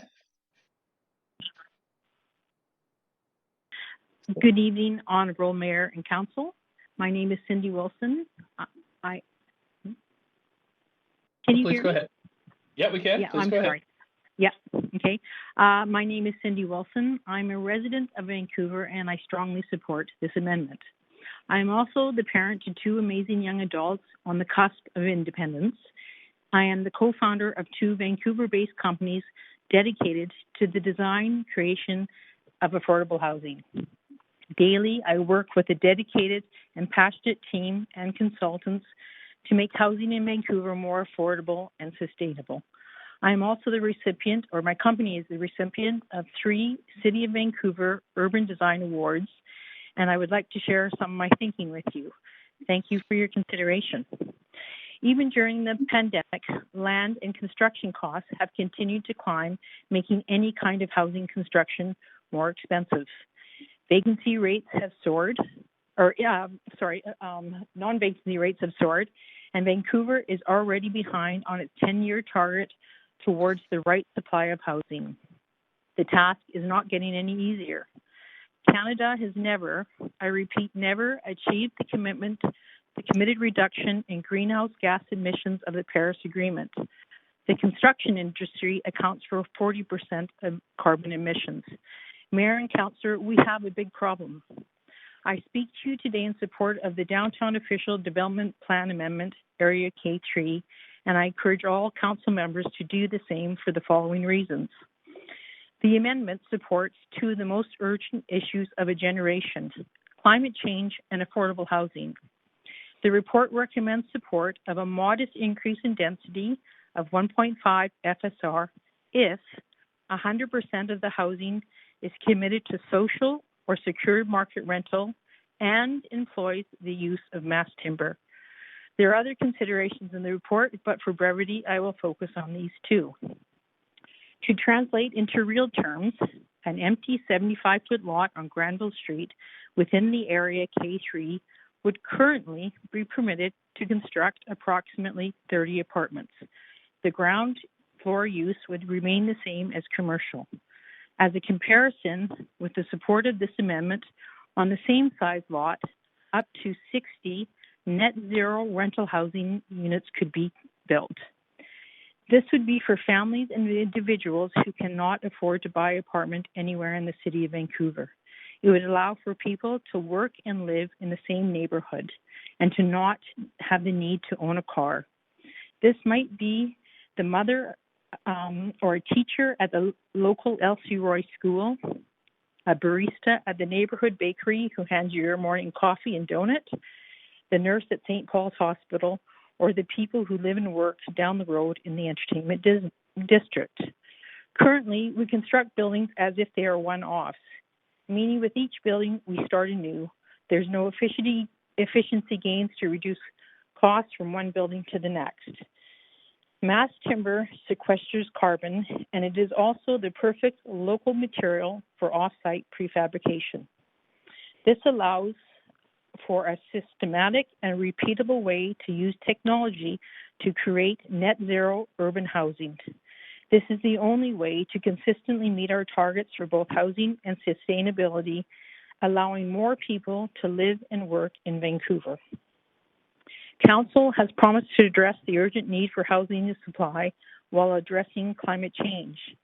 The K3 amendment allows precisely for this while revitalizing Granville Street, bringing wonderful citizens to the area. And I will repeat, the commercial ground floor area would remain so.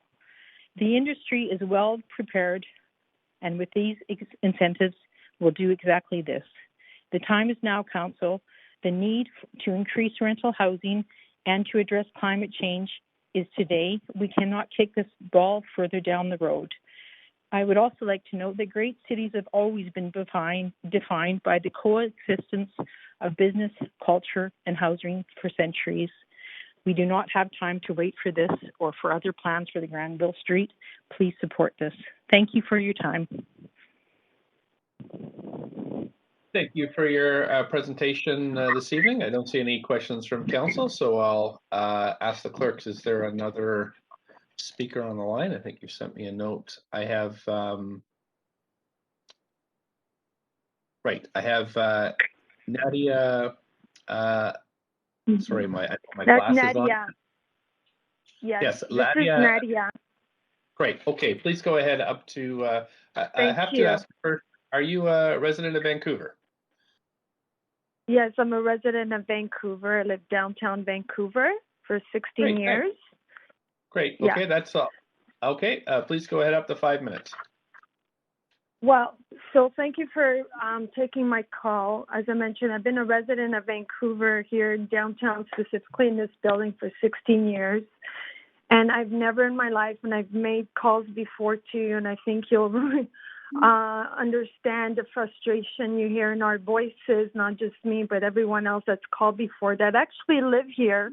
So those that actually don't live here in the area, I suggest they don't make any comments on what's good and what's not good for us. We are at a breaking point. We don't need more social housing. There's more than enough. There's so many other places in the city of Vancouver that the city of Vancouver owns land to build on, and not on a Granville Strip, which is an entertainment area district, which is why I chose to live near it, because it was easy access to go to the movies, to the movie theaters, to plays, to the symphony, to the Commodore. I enjoyed that. Whereas now, in the last year, I've never been so scared in my life to go out at night. There's a lot of disorder, as you've heard from other callers in the city, especially for women. It's very, very scary. I mean, I don't even know what to say anymore, because I'm blurting out the same rhetoric. I've called City of Vancouver. I've talked to BC Housing. I've talked to our MLA, Heidi Fry, with no response. I've talked to the police. I've talked to the people at the Murray Hotel, everyone. So, I mean, to add more pressure into this pressure cooker that we are in right now, it's beyond comprehension. We don't need more of that type of housing here. I understand what you're trying to do. I get that. But there's a large open space elsewhere that would be better accommodated for these people that need housing. And downtown Vancouver, I'm not originally from here. I'm actually from another city in Canada. And the reason I came here is because, wow, look at where we live. There's a city in between the city. There's an ocean and mountains. It's spectacular. It's unique. This is why people come here and live here. And the gateway to the city is the Granville Street, the entertainment area, and I work in the hospitality industry, and now we're just seeing it destroyed. So, and living here doesn't help in this core where it's already dense, and we don't need more population of SROs where we're at capacity. And it's going on deaf ears because we had the injection. We were objected to the injection site, and I walk by there quite often to go to Yaletown, and guess what? They're not inside the injection site. They're outside doing it. So if you walk there with kids, it's not a good feeling. It's like, how do you explain to your kids what's happening here? And a lot of families in our building have moved out since last year. There was 2-3 families with young kids just decided to leave. They love living downtown. And so having this added and changed, I mean, I'm all for having hotels and entertainment and really what the street was designed for, and not residential. There's plenty of other spaces elsewhere in the city. And we're just, at our wits' end. We're just done with being trampled on and just put this pressure on us and being scared to live in our own neighborhood. Thanks for your time. Thank you. I don't see any questions for you, so just thank you for calling in. Clerks, I'm just going to ask if, okay, I don't see.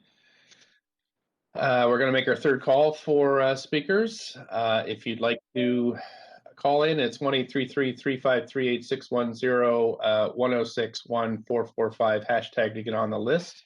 I'm just going to check with the clerks here. And we don't have any other speakers, Council, so I'm going to close the speakers list. And so there are no, fewer no public comments received after 5 p.m. today. So we're going to close the receipt of public comments, move on to hearing closing comments, asking further questions of staff, and making a decision. So I'm just going to go to staff now. Staff, do you have any closing comments? Mayor Stewart, no, staff has no more closing comments. Thank you very much. Okay, thanks so much. Now I'm just going to ask if council has any more questions for staff.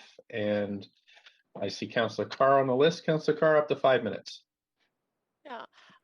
Thank you, Mayor. I just have a couple of questions arising from comments that the speakers made. My first was the speaker that supplied us with a photo of the ad that was provided to the public in terms of getting their involvement in this issue. That clearly stated rental housing on the ad. Now, our report, page 6, does say where 100% of the residential floor space is secured as rental housing or social housing. And I'm wondering, Steph, if you can comment on the fact that there is a discrepancy in that language. Social housing is in the report, and it was not in the advertisement. And could you comment on the concern raised by the resident who spoke around that discrepancy, and if it has any material effect on the legitimacy of the hearing? Yes, this is Thomas Daly speaking from the planning department. That was an error that went out in the original mailer that was corrected online and was also corrected in subsequent mail outs that did go out. Okay, so all the residents who received that first mail out would have received a subsequent mail out that did include the word social housing. Yes, for the upcoming public hearings, correct. Okay. Good. Now, in terms of participation of the public in this public hearing, I also did follow up from one of the speakers who noted that the actual streaming version online of this public hearing does include a specific set of timelines, and I looked, and indeed it does say till it's going to go on till 11:30 tonight. At least that the timeline is stated as such, not 10 p.m. And so I'm wondering also if staff can comment if that is a problem in terms of ensuring that we have received the breadth of and the opportunity for public input, if the public thinks they still have to 11:30 and we end earlier than that. That question, I think we'll have to let the clerks answer. That might be something with the tools I think was mentioned before. But I'll just add to your original question as well that in addition to correcting the language, we also did extend our engagement period for an additional 3 weeks because of that error. But I'll let the clerks respond to your second question. Okay, appreciate having that information. Thank you. Great, thank you. Through the chair, Councillor Carr, thank you for the question. The time that the speaker was referring to is actually the time we set for the streaming for the meeting. The time for the actual meeting is on the agenda page, which is correct. So typically when we stream a meeting, we have to extend it in case the meeting does go past 10 o'clock. We want to be able to capture the whole meeting. Okay, so all right. There's a difference. Perhaps we can, not necessarily during this public hearing, but we can actually have a discussion about whether or not the actual meeting time also should be posted at the same time as the streaming time, or the potential streaming time. Thanks. Yeah, thank you. Councillor Dominato, questions? Thanks, Mayor. Yeah, a couple questions to staff. At one of our previous council meetings, we already gave the direction around Granville Street planning process for that work to be undertaken. And I'm just curious if could staff just give me an overview of what they're thinking in terms of a time frame for that work? Yes, I believe Susan Haid will be responding to that. Thank you very much, Councillor.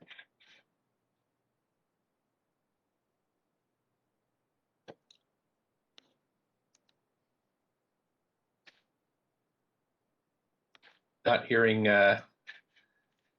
hearing anything at the moment. I think Susan's on mute. Oh, there. Good evening, councillors.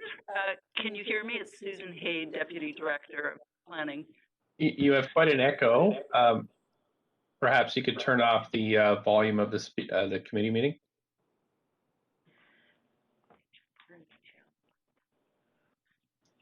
Okay. Still an echo. I'm going to go on my. There you go. That sounded. Oh, no, I can still hear me.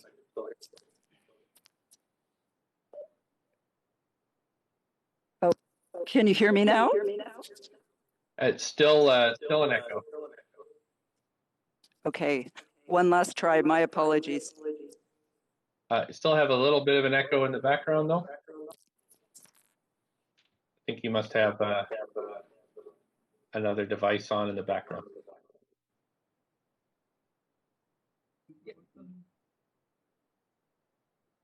Good evening, councillors. It's Susan Haid. Is this better? Yeah, no echo now. Thank you. Okay, my apologies. Actually, We had, sorry. There's still an many echo. devices. So I think perhaps we could, just for time, there might be another staff person on that we could, while we're getting that audio fixed. Susan, can we try one more time? Susan, are you on the line?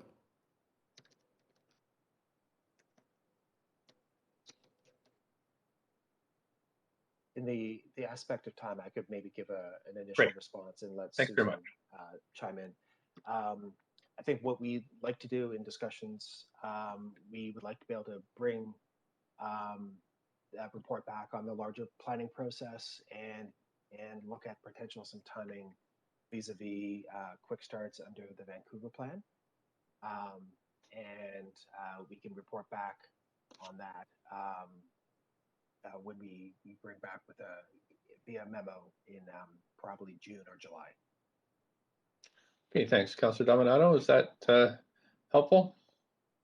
Yeah, maybe I'll just sort of push a little further on that question. Is I guess there's a couple of questions related to that. Is I'm trying to understand what's would be within the scope of that planning work with respect to Granville Street. So what we can, because I don't think we've given direction or articulated any kind of parameters for that. So what is staff's initial thinking about what they would be considering? We've heard, for example, we've heard about hotels today. We've heard about commercial space, arts and culture, and then I'm hearing kind of report back in a memo via June and July. But I'm looking for more clarity about: are we expecting to have a fulsome plan for this area? By next year sometime, when there might be actually some decision making coming to council. So I'm looking for a little bit more a sense of what would be included in that planning and what the time frame is for it to come to council for decision, to be clear. So for your initial question about the scope, the scope will include a range of topics. As we've heard tonight, very clearly, it's a complex street with a variety of users and stakeholders and multiple goals. And so land use would be very much a topic of conversation, cultural services, transportation, social service provision, as well as height, density, and conversations around heritage and conservation and how best to maintain the heritage assets moving forward. And so all those aspects will have to be looked at in terms of addressing the question of what the future of Granville should be.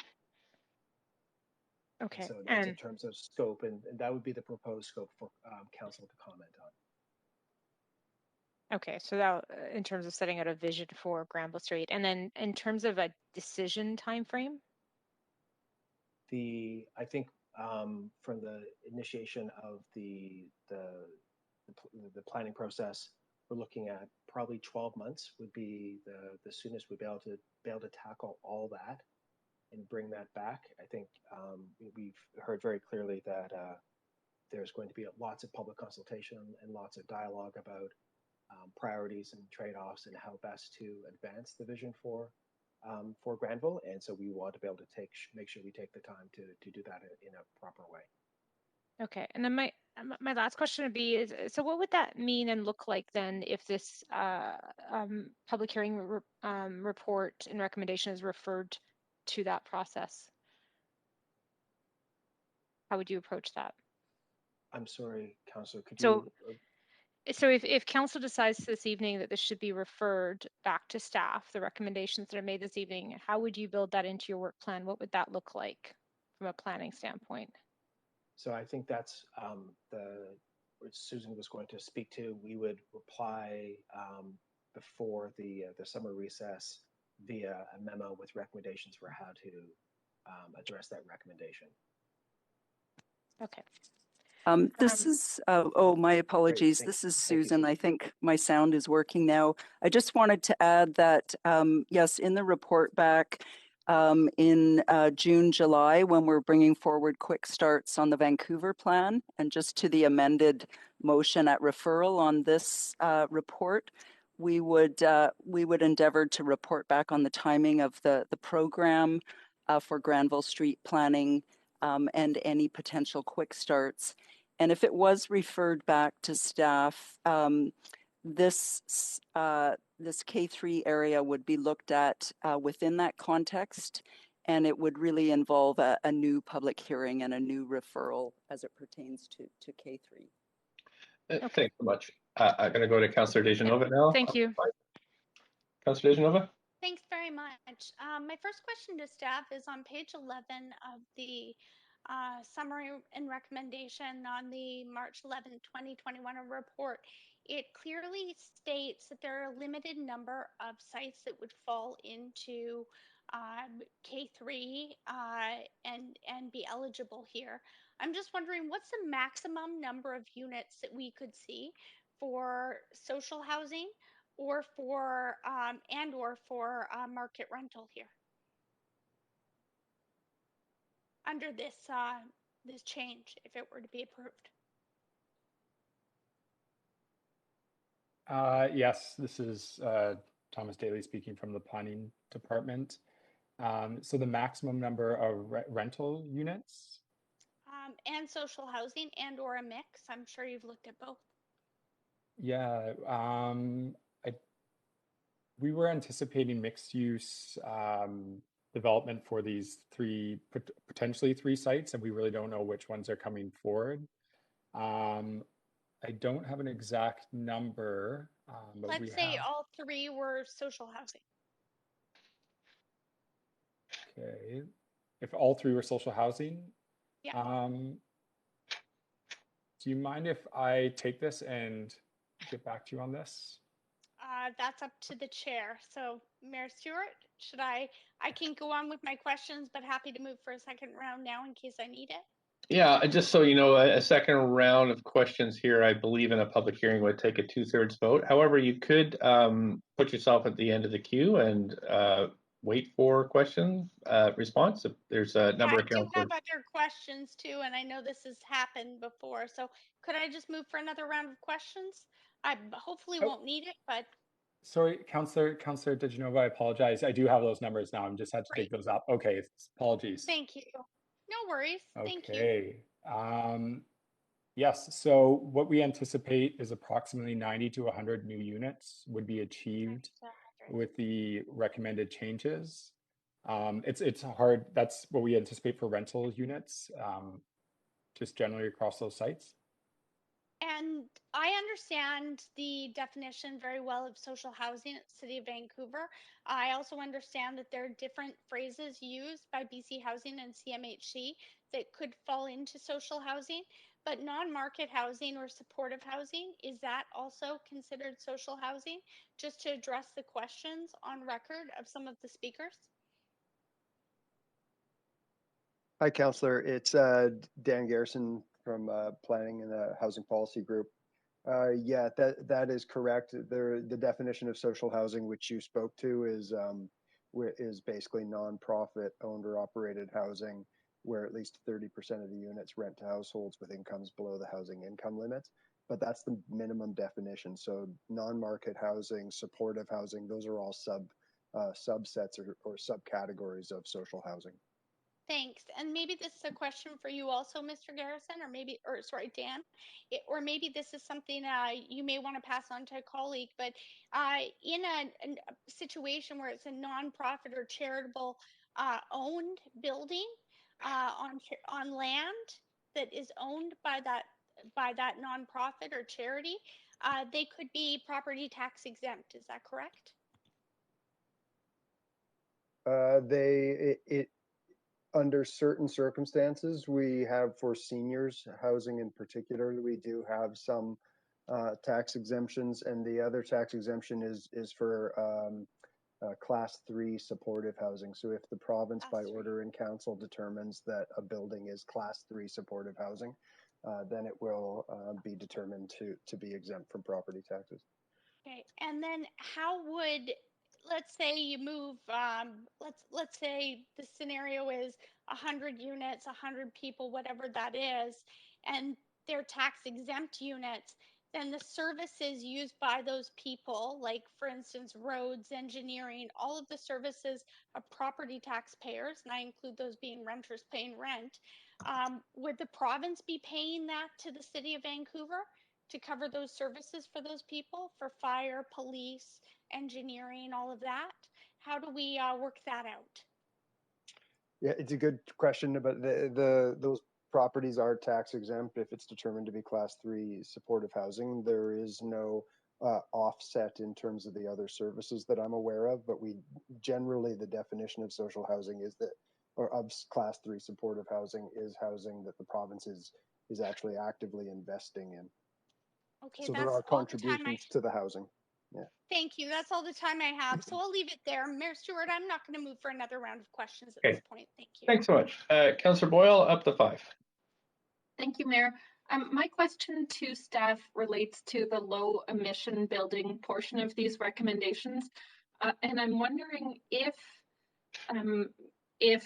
council decided to refer back the housing portions A and C, is there any value in still approving the low emission portion of these recommendations, or does it only apply really to the increased housing being proposed and so wouldn't do much on its own? Yeah, this is Thomas Daly speaking from the planning department. Yes, I think you have a correct understanding. Like the design guideline recommended changes could still apply if the two were separated, and it would apply to all buildings, not just residential. Okay, that's helpful to know. So then I have what is maybe a process question, which is, could council decide to pass recommendation B, but refer recommendation A and C back into that larger downtown plan conversation? I don't know which staff that's a question to. I know there are some limits to what we can do in public hearing, and I just want to make sure that there would be a process that would allow for that path. It might be a legal question, Councillor Boyle, because some clauses are contingent on other clauses. And now that you've raised it, perhaps we can leave it to legal to kind of think about it as we move through the remainder of questions. Does that sound okay? That sounds just fine. Is there someone from legal on who? Yeah, there is always somebody from legal on public hearings, just not on standing committees. I'll go back to the end of the list. Thanks. Okay, or even if you were thinking of when we get to the voting stage, I could, it might. I don't know if it'll take that long, but I'll definitely make sure you have an answer before we get there. Okay, appreciate it. Thanks. Okay, I've got Councillor Bly. Thanks very much, Mayor. Yeah, just a couple quick clarifying questions. and it's regarding the report that talks about the Granville, sort of the broader planning process. So a report. So what I've heard from other councilors' questions, and I just like confirmation, and then I have a follow-up, is that there'll be a sort of scoping report or a report back on the scope of what that plan is going to look like by the end of this year, but the planning actually doesn't start until 2022. Can staff just clarify approximately how long? So how long that planning process would take and be brought back to council for a decision? Yes, Neil Rashoe from the planning department. We anticipate the minimum amount of time would be 12 months up to 18 months to bring it back from the point of initiation. It's a significant interdepartmental planning process, and so we would need the support of engineering, ACCS, as well as several divisions within the planning department. So we anticipate 12 months to do that. So looking at perhaps 3 years, like 2024, something like that. 2023 would be when, if we initiate the very beginning of 2022, we'd be able to bring it to you in 2023. Okay, got it. So what do staff anticipate will happen with these sites in the meantime? If this was, if this was not to pass or be referred to that planning process as it's been asked previously, what would happen with these sites in the meantime? I should, again, Neil Rashoe from the planning department, I'll just caution about speculating, but given its history that the sites have remained parking lots for a long number of years, we wouldn't anticipate any change to happen in the near term. Okay. And just to clarify, what would be the process, whether it's through the broader planning process or if staff were to respond to what we've been, heard tonight, which is a request for more hotel, more art space, more commercial. What is that process for these particular sites? These particular sites would be part of the larger area conversation, and so we would recommend having a consistent approach for how to deal with vacant sites versus a one-off approach, for example.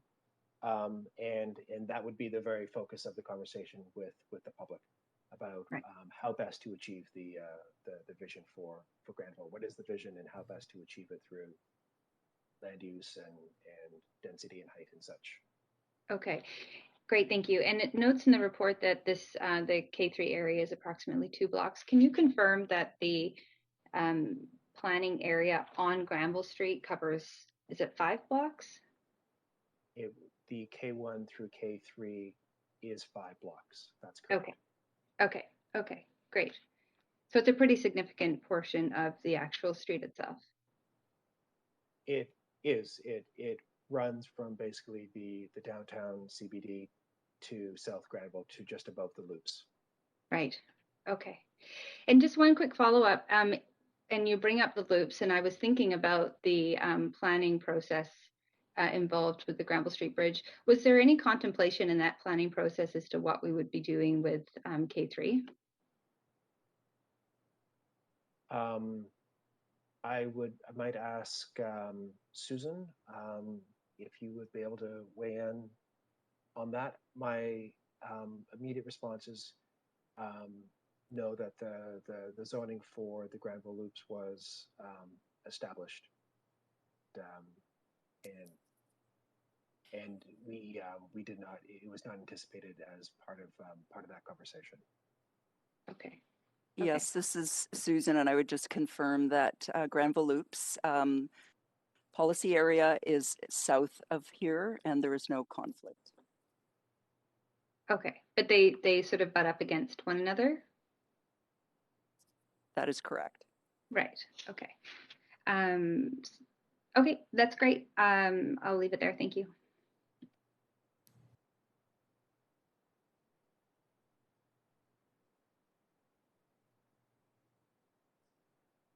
Mayor, you might be on mute. Here I am saying you're on mute, and I'm on mute. Sorry about that. Councillor Kirby, I'm up to 5 minutes. Yeah, thank you. I need some clarity on this notion of future Granville Street planning, because I'm not explicitly clear, and I'm going to ask also for the benefit of the public. So in recommendation C, it refers to council approving potentially a recommendation to report back with that scope of work for a future planning program. My question explicitly is, what direction has been given so far, if any, with respect to a planning program? So i.e., if this, so that's part A, and then part B, if recommendation C does not pass tonight, is there therefore no direction for a planning program for Granville Street?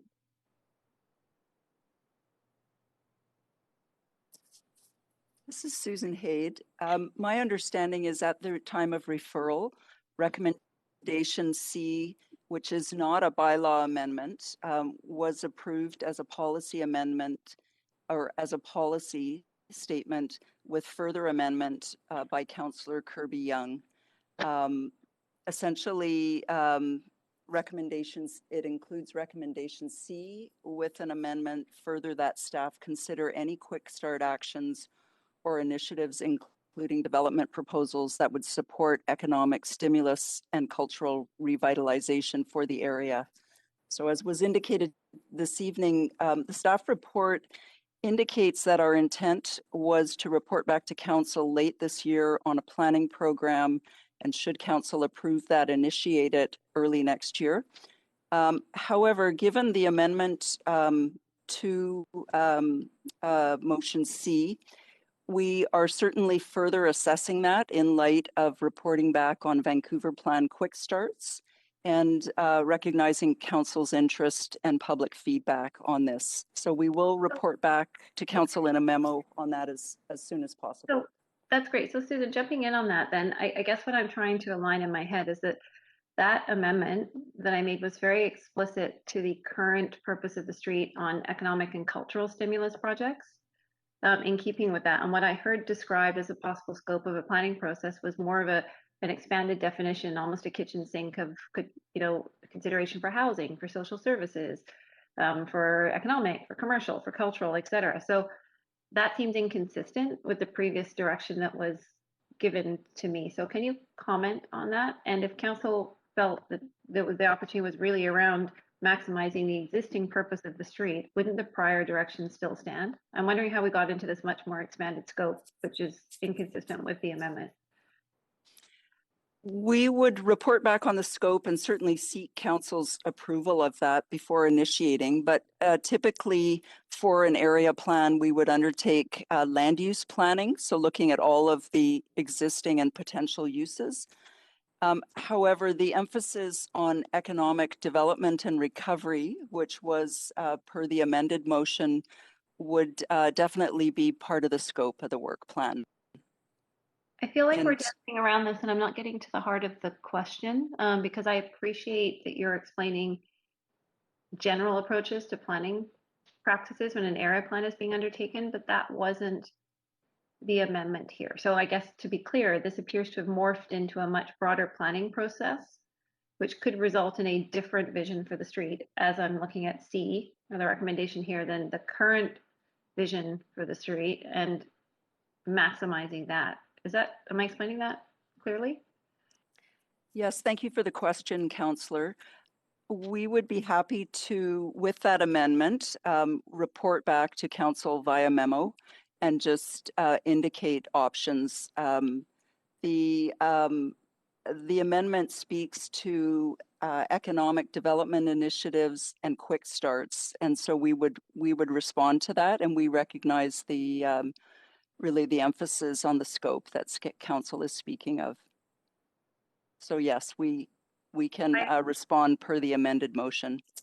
Okay, so that's very clear on that piece of it, the economic and cultural. I guess let me ask another follow-up question on C, because this is really fundamental to this. So just 30 seconds. Thank you, Mayor. So on C, it really talks about a much broader scope of work. Why does staff feel that there is merit in maybe taking Granville in another direction from its already established iconic use as a commercial and entertainment and cultural street? Just to quickly respond, the scope that's referred to in the report is really reflecting the existing uses of Granville Street, the history, the iconic nature, its importance in terms of an economic development area. And it's just acknowledging that many of those uses are existing, and to achieve aspects of the potential vision based on some of the recent expressions of interest by the development community. We would want to look at the relationship with land use and the economics to achieve potential vision and changes. So Thanks. That's the we're over time there, and I'm going to move on back to Councillor Boyle. We do have an answer from legal for you, and I'll just if they could go ahead, I'll just start the timer.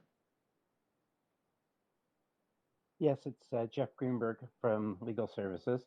And yes, recommendation B can be voted on separately from recommendation A.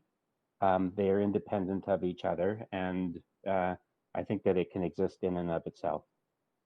Okay. So you can decide to sever A and B and vote on B independently. Just while you're there with C, then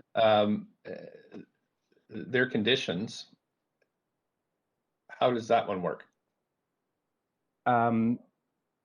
The C that is in the summary and recommendations with regard to the no legal rights, or the C that was in the original report that talked about implementing the planning efforts?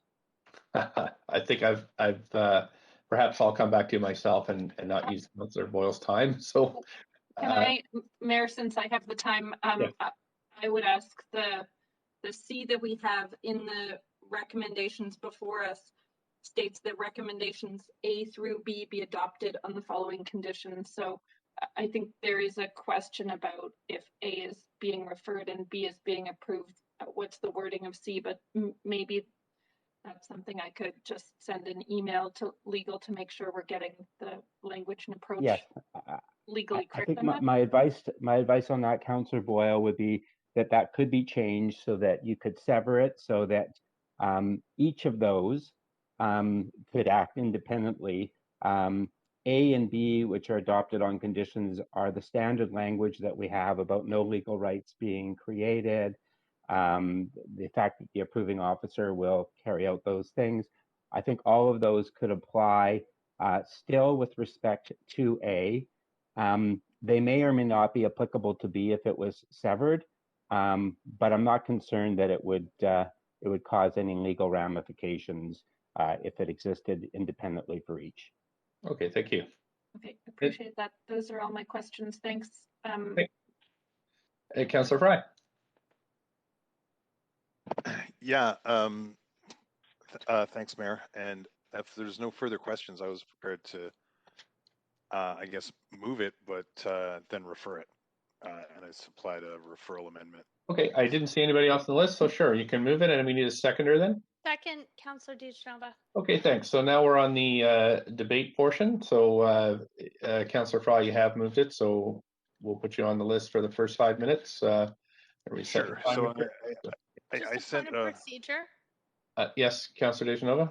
I'm sorry, Mayor Stewart. I just wanted to know, did we move the motion and then the referral, or because I'm happy to second the referral as well. I just wasn't sure if we moved this language instead. Just the motion is moved. Just the motion is moved. Usually we're trying to do it that way now rather than the confusing. I get it. Just wanted to know. Thank you. Great. Happy so the to motion... second the referral. Okay, sure. Councillor Fry, please go ahead. Yeah. Sure. Well, we can just jump right into the referral part of it then, which I've submitted to the clerk. I mean, I could get into all sorts of anecdotes about Granville Street and, you know, going to the Crack-A-Joke and going to the Castle Pub and getting my first Mohawk on Poser Square. But Granville Street has such a rich history, and I don't see this direction as congruous with the recovery that we're going to have to seek. I was down there just this weekend, and every time I go down, it looks so incredibly bleak on Granville Street with all the boarded up businesses and the lack of visitors, and obviously the clubs are all gone. And I think we really do need to recognize that Granville Street has a very special place in our collective consciousness and in our city's history. I take Mr. Bonis's comments quite seriously. And when he mentioned the sort of bit about like, basically we wouldn't put bars and nightclubs in any residential zones. In fact, we probably wouldn't put bars and nightclubs in most Z zones. But here we are contemplating residential in one of the only kind of zoned areas of the city that does support that kind of use, that kind of high intensity bar nightclub use. And I think that it's important that if we're considering COVID recovery and what that might look like, that we don't sort of take 2 of the 5 blocks of the Granville Street planning area and remove them potentially from the use. We can already see from the sort of south end where there is a lot more intensive residential development, has denuded a lot of the nightlife that was once there. And there was a number of bars even between Davie and Drake there that are no longer sort of functional as that shift towards residential happens. And I think if we consider it further up to Helmkin, we're really hamstringing the opportunities for that entire strip. So yeah, so I have submitted that. I don't know if it's up on the screen. Oh, it is too. And I'll just leave it at that. Okay, thanks, Councillor Fry. So I'm in the amendment queue now. I have Councillor Dejanova, Councillor Boyle, and Councillor Bly. Councillor Dejanova? Just a point of information through you, Mayor, to staff, Yep. if I may, in my Go time. ahead. Yeah, sure thing. I just want to make sure and supportive of this, but for further consultation with stakeholders in the public, do you see the public to also include, or in bringing this back to a future public hearing, would that include the residents that we've heard from tonight in the close and surrounding areas? Sure. Sorry, was that a question to me? That's a question through you to staff. Okay, sorry. Yes, I'm sorry. Go ahead, staff. Yes, Neil Rashowi, the quick answer is yes, it would. Okay, thanks. And then just a follow up to that, the correction that was sent out on notices to the residents that was stated earlier, was that just changed, or was it actually flagged as there was a notice sent before, the notice was not correct, this is the correction?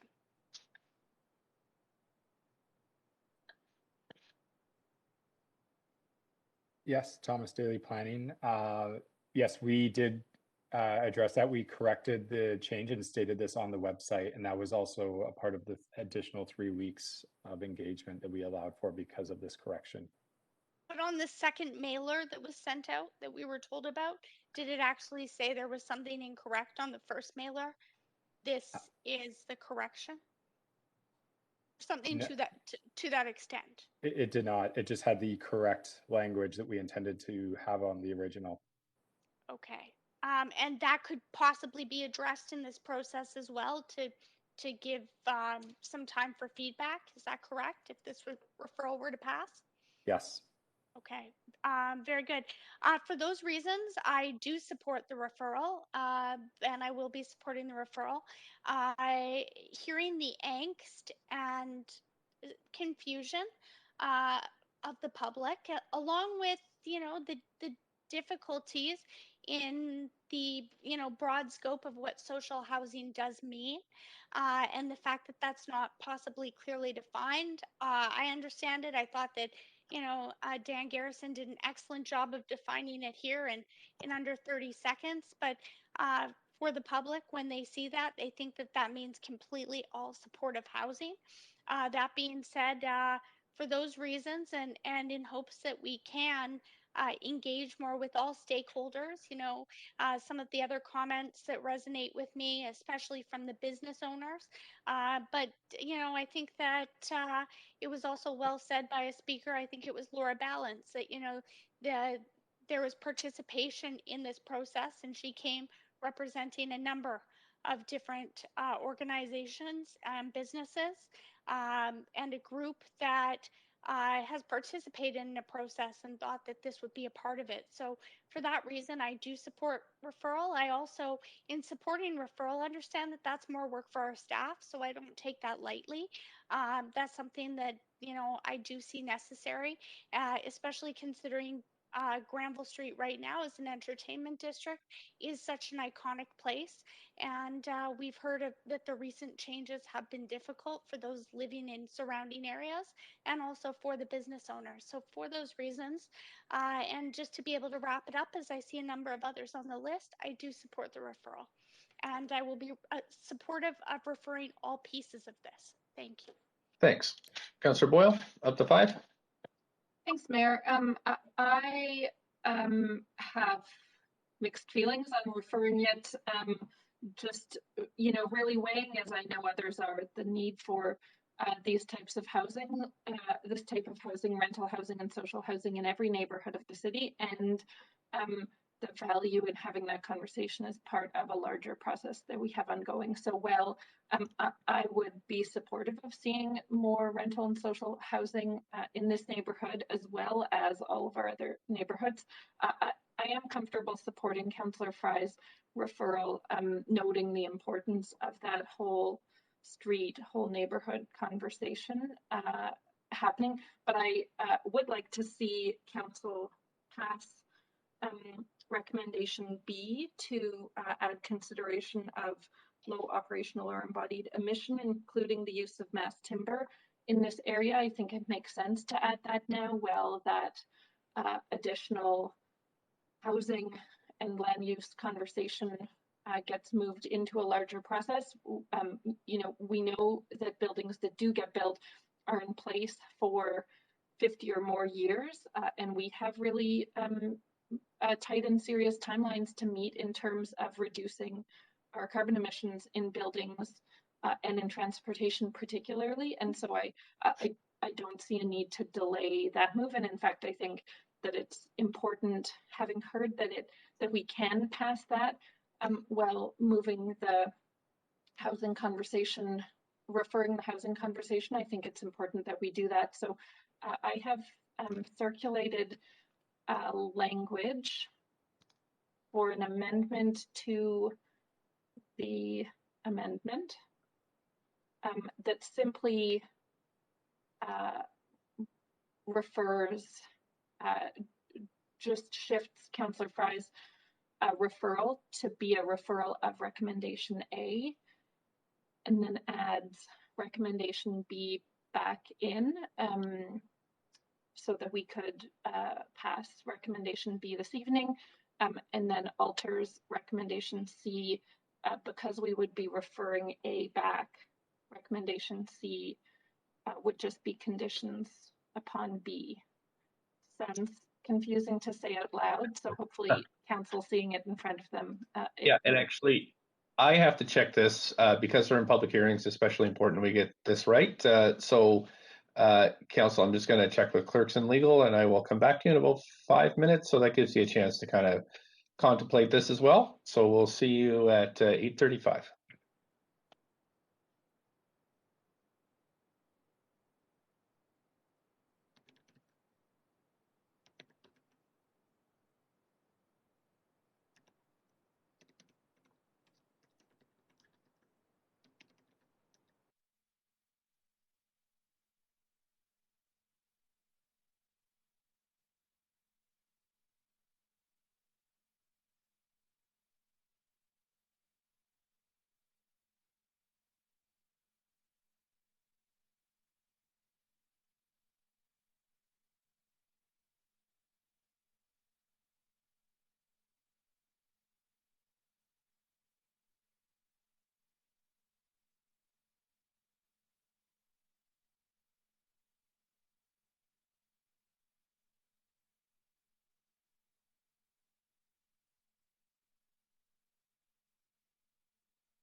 legal that this is an order.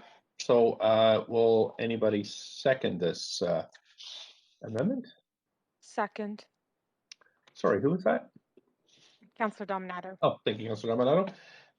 Right. So does anybody want to speak to this amendment? Councillor Carr? Hi, thank you. My only question is that regarding the map number 3, if it could be, it's really a point of information through you, if that's possible. Sure. To ask, great, to staff, that the consideration of mass timber doesn't mean a requirement of mass timber, and if so, would that support the types of buildings that might not be residential, but if the subsequent plan, if this amendment passes and this goes through further review, and there is an intention that comes out of that to focus on more entertainment uses, for example. So I'm just wondering if mass timber is appropriate for those kinds of land uses beyond just the residential. Yeah, Thomas Daly here, Planning Department. I guess the short answer is that it wouldn't be a requirement. It's something that we would encourage and try to incentivize. And obviously it would be determined on a site-by-site basis, depending on the type of development and the usage. Got it. Okay, that's great. Then I'm happy to support this amendment. Thank you. Thanks, Councillor Fry.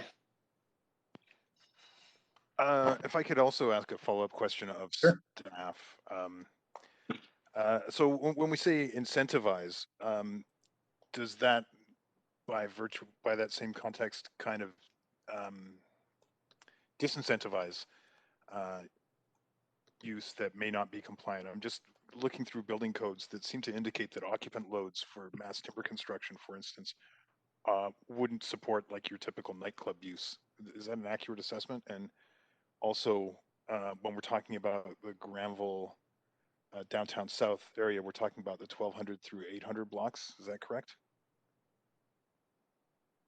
The downtown south Granville Street guidelines also include all 5 blocks of Granville Street, the K1, K2, and K3 that we're referring to, correct? And Right. so maybe oh, sorry, go ahead. Oh, and so mass timber construction wouldn't necessarily support occupant loads that we would see in a nightclub, for instance. And when we say it's not a requirement, but it would be incentivized, what does that look like? What does the opposite of incentivized look like? And maybe I misspoke. It's something we would encourage through these developments. And I think we're looking more broadly across the city for incentives. But in this area, again, it would be a site-by-site determination depending on what would be coming forward. So I don't know about specific loads for nightclubs, but it's something we're trying to promote. And I think just more generally speaking, guidelines are not necessarily kind of hard rules. There's something we use to guide developments through design and through the livability. So there's kind of a number of criteria that would adhere to each development. And obviously, something with residential versus a nightclub usage, there's kind of different guidelines for each. Right, and we do have incentives right now for pursuing mass timber, typically across the city. Yes, and I don't want to kind of speak out of turn here, but I'm aware of incentives in terms of exclusions for this type of construction material. So obviously it takes up a lot more floor space. So that's built into those requirements. Okay, thank you. Appreciate that. I'll just speak to the amendment, and I certainly support the intention, and I support further low carbon construction and the mass timber stuff. And I know we're enthusiastically embracing that, not just as a city, but as a province.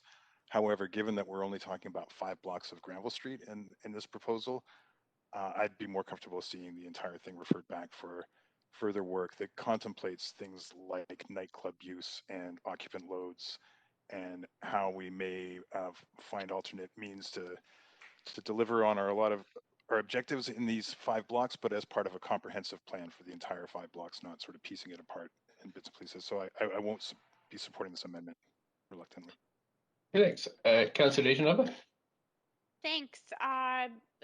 Similar to Councillor Fry, I'm concerned that there's already been some confusion, which, well, I should say I won't be supporting it. Similarly to Councillor Fry, but perhaps for some different reasons. I'm not going to, put words in Councillor Fry's mouth.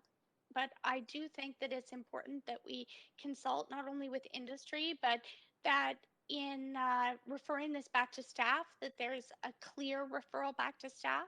And if we're truly going to ask staff to do further work to engage with the public and to consult stakeholders for their input, and this affects them, I think that it's probably best that we refer back the entire all of the recommendations. So for that reason, I won't be able to support this.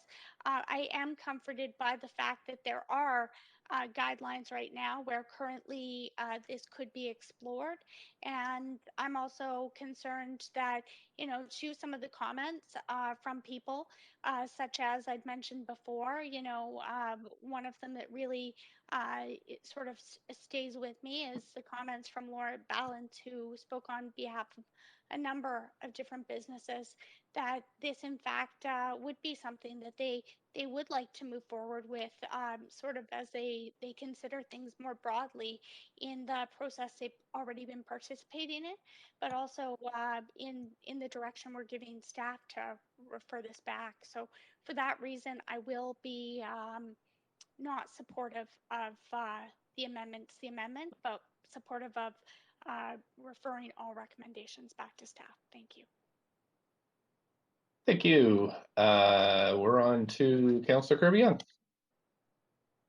Yeah, thanks, Mayor. I have a couple points of information through you to staff, if I could. Sure. Okay, thanks. And the first one, I've got one on the original referral, but I'm going to stick right now on the amendment. Can you, and asking this question in the context of the permit and DBL, development business and licensing discussion that council had last week, conversation that came up with respects to multiple complex and sometimes competing policies that don't have a defined hierarchy. Can you advise if this part B with respect, or the part with respect to use of mass timber has been considered in the context of the expanded liquor report that council just passed in order to align Vancouver's capacity with the BC Fire Code? And therefore, could those policies be conflictual? Can you advise if that consideration has been given, or we're layering on potentially another potential non-defined hierarchy of policy here? This is Susan Haid. The Vancouver building bylaw has already undergone amendments to support mass timber. However, the specifics of your question with regard to the relationship to liquor license and the earlier question on nightclubs would ultimately be something that would be subject to a building permit, but staff would have to get back to you to respond specifically on that question. Okay, so thank you. So hearing that, and to me, it doesn't make sense either to pass this without understanding, referring this piece also and understanding the impact on that other priority policy piece that we just passed. I would like to understand how they work together, and I think that it's really important when council are taking decisions moving forward that we are always looking at them through the lens of, are we creating complex policy layers or a mechanism to ensure that there is clarity in what trumps or what comes first in the hierarchy and how they work together. And I'm not hearing that right now. So for those reasons, and not wanting to compromise that work that was just done, and significant and important work by staff that is fundamental to the survival of the hospitality industry, I don't want to do something that compromises without having more information. The execution of the expanded liquor capacity seats. So I'm not going to support it at this time. Thanks. Thank you. Councillor Wiebe. Yeah, I will be supportive. I think that this is the direction we need to go as a city. I think considering low operation embodied emission buildings in the way we design and build is critical. I know that the new building in Lower Lonsdale is going to have a restaurant with a full commercial kitchen, one of the first ever. And I think we need to be showing that type of initiative here in Vancouver. And it might have a dance studio as well. And so I think when we look at these opportunities to reduce cost and to utilize new technologies, it's exactly what we need to do to be creative, to better support the arts and culture, creative elements of the street. And incentives would allow builders to create creative new spaces, which is something we heard from some of the public today. And so it's an option, it's not mandatory, but I think it's the right direction as we try to find ways to build back better. Thanks. Councillor Dominato. Thanks, Mayor. I have a point of information through you to staff. Sure. And it's just to follow up on, I took a look at the Appendix B with the draft guidelines for sustainability. I'm just curious if staff could comment on where else in the city we have similar guidelines around use of mass timber and other low emission considerations. Yeah, this is Thomas Daly speaking, Planning Department. This is one of the first kind of areas that we would be exploring this specifically in the guidelines like this. I think it was recently explored as a part of the I3 zoning in Mount Pleasant for some of the industrial and commercial uses in that area. But we're currently looking for a number of opportunities throughout the city where we can continue to apply this into our current policy and any new policy coming forward. And we just saw this kind of as a unique opportunity, you know, meeting housing needs with mass timber goals of the city. Okay, and just to follow up to that, if I just may ask, is there any thought or planning going into looking at this more holistically as opposed to, I may say this respectfully, as piecemeal as policies are coming up for consideration and review? Are we thinking more at looking at this if design guidelines for the whole city in this context? So we've obviously made the changes around mass timber, which I support and I think is fantastic. Big advocate of using mass timber. I'm just curious if we're looking about this and doing that policy shift across the board as opposed to sort of one-offs like this. Yeah, that's a good question. And I'll just correct myself before I said I3, I1C is the new zoning in Mount Pleasant. But yeah, no, there is a program in sustainability. We're looking at this citywide. Obviously doing this kind of, this is only really 2 blocks we're looking at, quite piecemeal. Will take some time. And, through these kind of innovative pilots is really what this is. We're just learning the kind of legalities of this where we can really kind of push further. And so any learnings from this, we'll be hoping to spread citywide. Okay, thanks for clarifying that. I appreciate it. Okay, thanks. Councillor Swanson? Yeah, I support the amendment to the amendment. We're in the middle of a climate crisis that needs to take precedence over things like entertainment. And besides, the motion only talks about consideration. It doesn't talk about people having to use embodied mass timber. So I think it's a good step in the right direction and we should do it. Thanks, Councillor Swanson. Councillor Boyle?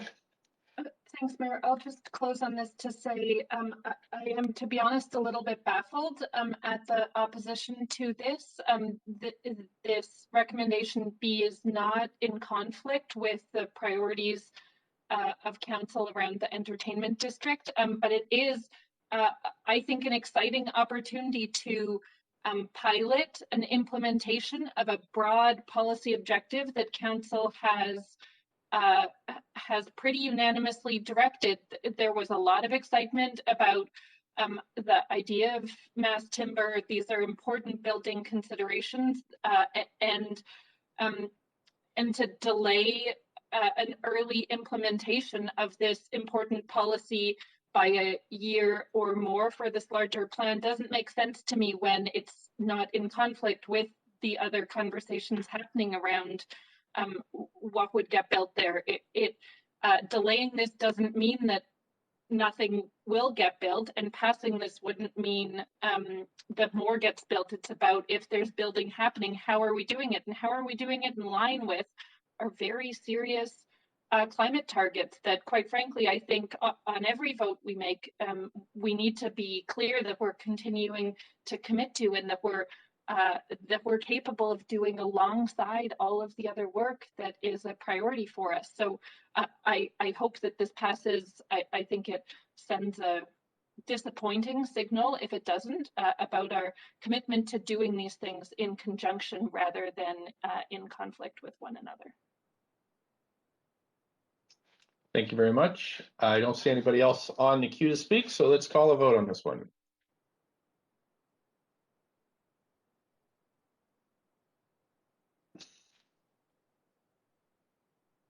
Councillor Dejanova. Okay, let's see now. That has passed with Councillor Kirby-Young, Bly, Hardwick, Fry, and Dejanova in opposition.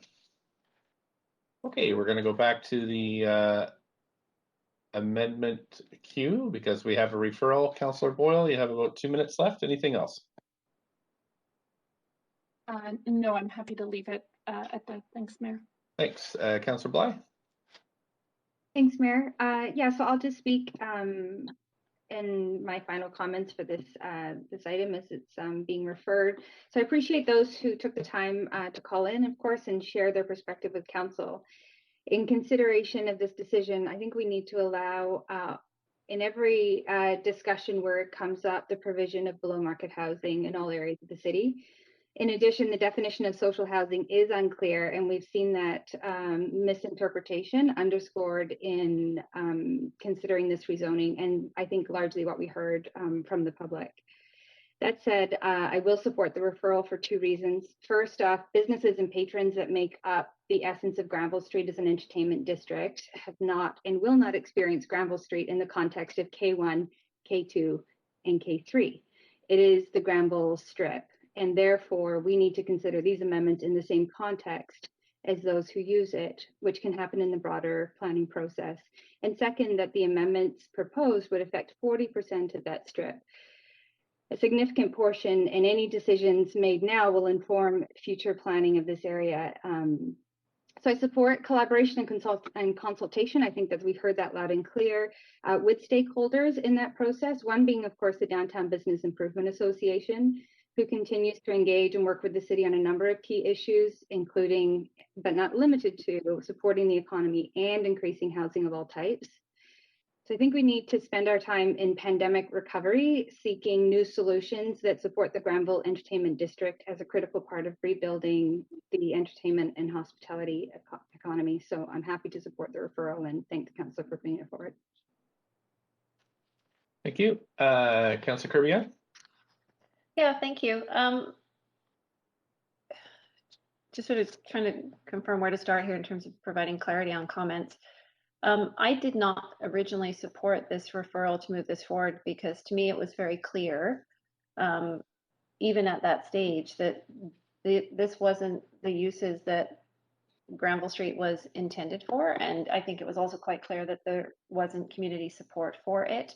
Granville is unique, it's iconic, it's got a legacy of history in the city of Vancouver. We don't have, we have sort of neighborhoods that are unique across the city. They each have their own personality and definition. They have little neighborhood gems scattered amongst them, but we don't really have anything else other in terms of an iconic destination, arts, culture, and nightlife area in the city of Vancouver. And that's what Granville is and represents. And I think that that vision is clear and established. There are many stakeholders committed to that. I think there's untapped opportunity to realize that existing vision. And so that's why I didn't support referring this to go down the path of housing, because it was clear to me that it wasn't a fit for something that holds such a unique space here. I think some of the comments that we heard from a number of speakers, and particularly around the scarcity of commercial and unique sort of incubator, cultural, innovative use space, was really struck a chord with me, because it's very similar to the discussions that we have now, that we have lost a lot of our industrial land. and we're trying to make it back up. And we will always just have the one Granville Street. And I don't think that every street has to be everything in the city. I think that they can be something unique in their own right. Granville already has its own unique identity. It's really a question about sort of polishing it off and bringing it to life and modernizing it and moving it forward and having enabling policy that will allow expanded and more creative arts, cultural entertainment, and hotel use. I think that is sort of the ideal vision for this area. But here we are, and we've gone through a pretty significant exercise. And I wish that we actually hadn't got here, because I think it's caused a lot of angst for the community that we didn't have to have, because had we not referred it in the first place, and we would have gone through this process. It has caused a lot of angst and confusion. It has taken a lot of staff time, and it's not moving forward. So that's a sort of a personal disappointment for me. At the time, I did make the amendment that was referenced by staff around quick starts to maximize sort of economic recovery, but it was very specific to look at those in terms of economic and cultural and arts opportunities to fit with things like the making space for arts and culture, the lack of performance and production space in the city, the ability to kind of provide unique creative and cultural spaces and experiences. And that's what I think where the real opportunity is. I think that's what the residents of Vancouver will be excited about. I think that's what makes sense to build on the efforts of sort of the operators who have invested so heavily in this street. So I want to be really clear. I'm very thoughtful about what a different planning process looks like. I would have really preferred council to just vote this report down as opposed to referring it, because my clear sense from what we heard from staff is that amendment was made. Staff have an intention to sort of bring forward an option for a broader planning process already anyway. So I think that that is happening, and it would have, and I think it's a much clearer process and a signal to people, because I think people get lost in obviously our kind of machinations of process, and it sends mixed signals out there. I think voting it down would be preferable to sort of make a statement around we're supporting the intent of what Granville Street was intended to be, what people want it to be, what it can be, and bring it back to life. I love the idea of the restaurant row. I think we could have a great discussion around making it more pedestrian-friendly street. We've seen the importance during the pandemic of dining outside. What better area to sort of really build on those uses so that you have the outdoors and the street level and sort of multifaceted and multi-story, all of those dynamic experiences kind of coming together and coalescing in one place. And I think it could be a really exciting vision. But that's where I think the energy needs to be spent, not on this potential, could Granville Street become another sort of mixed use, something for, for everybody, try to check a lot of boxes off, as opposed to let this one great street be one great thing, and let it shine. So I'm going to be really clear about that. That's what I'm going to be looking for when we have a scope coming back, because I'd rather put our energy into trying to realize that vision, as opposed to spending a lot of time and effort around a planning process for the street to be something other than what people have already told us it is and they want it to be. And so I'm hopeful that staff are heeding those comments, and we are spending our time wisely, which is limited, and our staff time, but also our social capital with the public and with our stakeholders, and that's really important. So thank you. Councillor Fry, up to 5. Yeah, I appreciate that this is going back for further work. I don't know that we were in a position to legally deny referring this to public hearing based on what we were presented, but I do think that there's a lot of work that needs to be done. And as I look at the Granville Street Downtown South guidelines, those were first adopted 30 years ago. And I think a lot has changed and a lot needs to be reflected.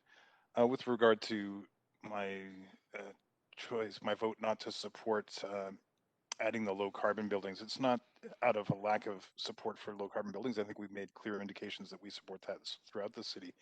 But for me, I would far prefer a clean planning process for these only 5 blocks, and I'm frustrated that we originally singled out 2 of 5 blocks of the only kind of blocks like this in the city, and did a piecemeal approach. I think that it's far better to take a full overview of what the street is, what the street could be, and really get thoughtful and creative and wrap that into recovery, wrap that into a green recovery, but do it in a complete kind of way instead of isolating it off. I think having watched Granville Street evolve over my lifetime, certainly I think some of the planning decisions that have been made more recently around Granville Street, particularly the adding of residential at the south end, I don't think have been successful. And I see some of the stuff that we're now seeing the repurposing of the Cineplex for the giant gaming facility, and we're seeing new businesses moving up into the sort of north end of Granville Street there, and a lot of new opportunities for job creation, office space, entertainment space, restaurants, local service. And they're suffering right now, obviously, as a result of the pandemic. So I'm hoping that staff take this cue and really come back and look at the opportunities that these 5 blocks in downtown Vancouver present themselves, and work with the community, work with the businesses, work with the downtown BIA, and let's figure out what we can do with it. I also just want to highlight that in a lot of this conversation, the concerns and sort of misrepresentation of what social housing is or isn't, I think really reflect on a motion that we passed here at this council earlier, and some of the concerns we've had around how we define social housing. I think we heard from a lot of folks some unfortunate messaging that suggested this, that they were opposed to low income people, or they were opposed to supportive housing in the community. We know as a council and as staff, we know actually what social housing is, and under our own city's definitions of social housing, that is housing that's owned by a not-for-profit or government, at which 30% is below BC housing income limits. We know that that's what it is, so that it's market and a high low end market. It's not at all supportive housing, and I think that we really have a duty of clarity and transparency and sort of dissemination of correct information to the public, because clearly a lot of folks came to speak to this under some very false impressions of what social housing is and isn't, and I think it really creates an unfortunate polarization. I think it may achieve some target goals as far as numbers, but I think it's an inaccurate representation of what was being proposed here, and I think that's important to take a lesson from that as well. And hopefully when we come back with a more comprehensive approach to planning these 5 blocks of Granville Street in downtown Vancouver, we can consider that as well, how we define social housing. That's it for me. Thanks. Councillor Dominato? Thanks, Mayor, and thanks to staff for their work on this, and thank you to Councillor Fry for bringing forward the referral. I think it is an appropriate response to these staff recommendations in light of the public feedback that we've heard, not only from residents, but also from businesses in the area, that we really need to take more time. And I wholeheartedly agree with my colleagues that we really need to put this in a larger planning context, and not simply move forward piecemeal with a housing strategy, but looking at this street holistically. And my colleagues have spoken to the iconic nature of Granville Street, and I know my family, both the Italian and Greek side of the family, have rich memories of Fonzie's photos. My favorite photos of my father when he was 15 years old. And my great aunt worked at the Peter Pan Cafe. And it is an iconic street that has a very long history and has changed and evolved. But when I think about what's been put before us, it is limited and narrow in scope, and I appreciate that we did adopt at a recent council meeting and given direction for a broader planning framework. But when I think we're talking about 5 blocks, as we noted, but the way my mind works and the way I look at this is we almost need to be thinking, and don't worry, there's no amendment coming. We need to be thinking about the fact that we are going to have the Broadway line and a transit station on the south side of the Granville Street Bridge. We've committed to upgrades and renewal of Granville Street Bridge to make it more pedestrian and bike friendly. And now we're talking about the south end of Granville Street, and all these things are connected. And I know right now it's hard to envision because we're in the middle of a pandemic and things have slowed, and we don't have the animation and vibrancy that our city normally has. But once all these pieces come online, that area is going to look very different. And so from my perspective, we do need to think long and hard and act boldly around this part of the city. And for me, the words that come to mind are vision, opportunity, renewal, and recovery. And I'm excited by what opportunities this affords us. But I do think we really do need to pay attention to the heritage, the historical nature of the area, the arts and culture, music, entertainment aspect of this neighborhood and this streetscape. And so I think this is the right thing to do. And I do appreciate the conversation that's also centered this evening on a different theme around supportive housing and what that looks like, what that means. I do spend a lot of time in conversations I'm having with residents right now about a variety of housing proposals around education, around what that looks like, how social housing works, supportive housing. And I think we have some work to do there in terms of both the public and ourselves as an organization. But overall, I'm pleased that we are referring this back for some further work and to really look at this area more holistically.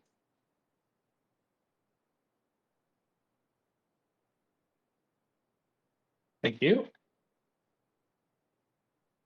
Councillor Swanson.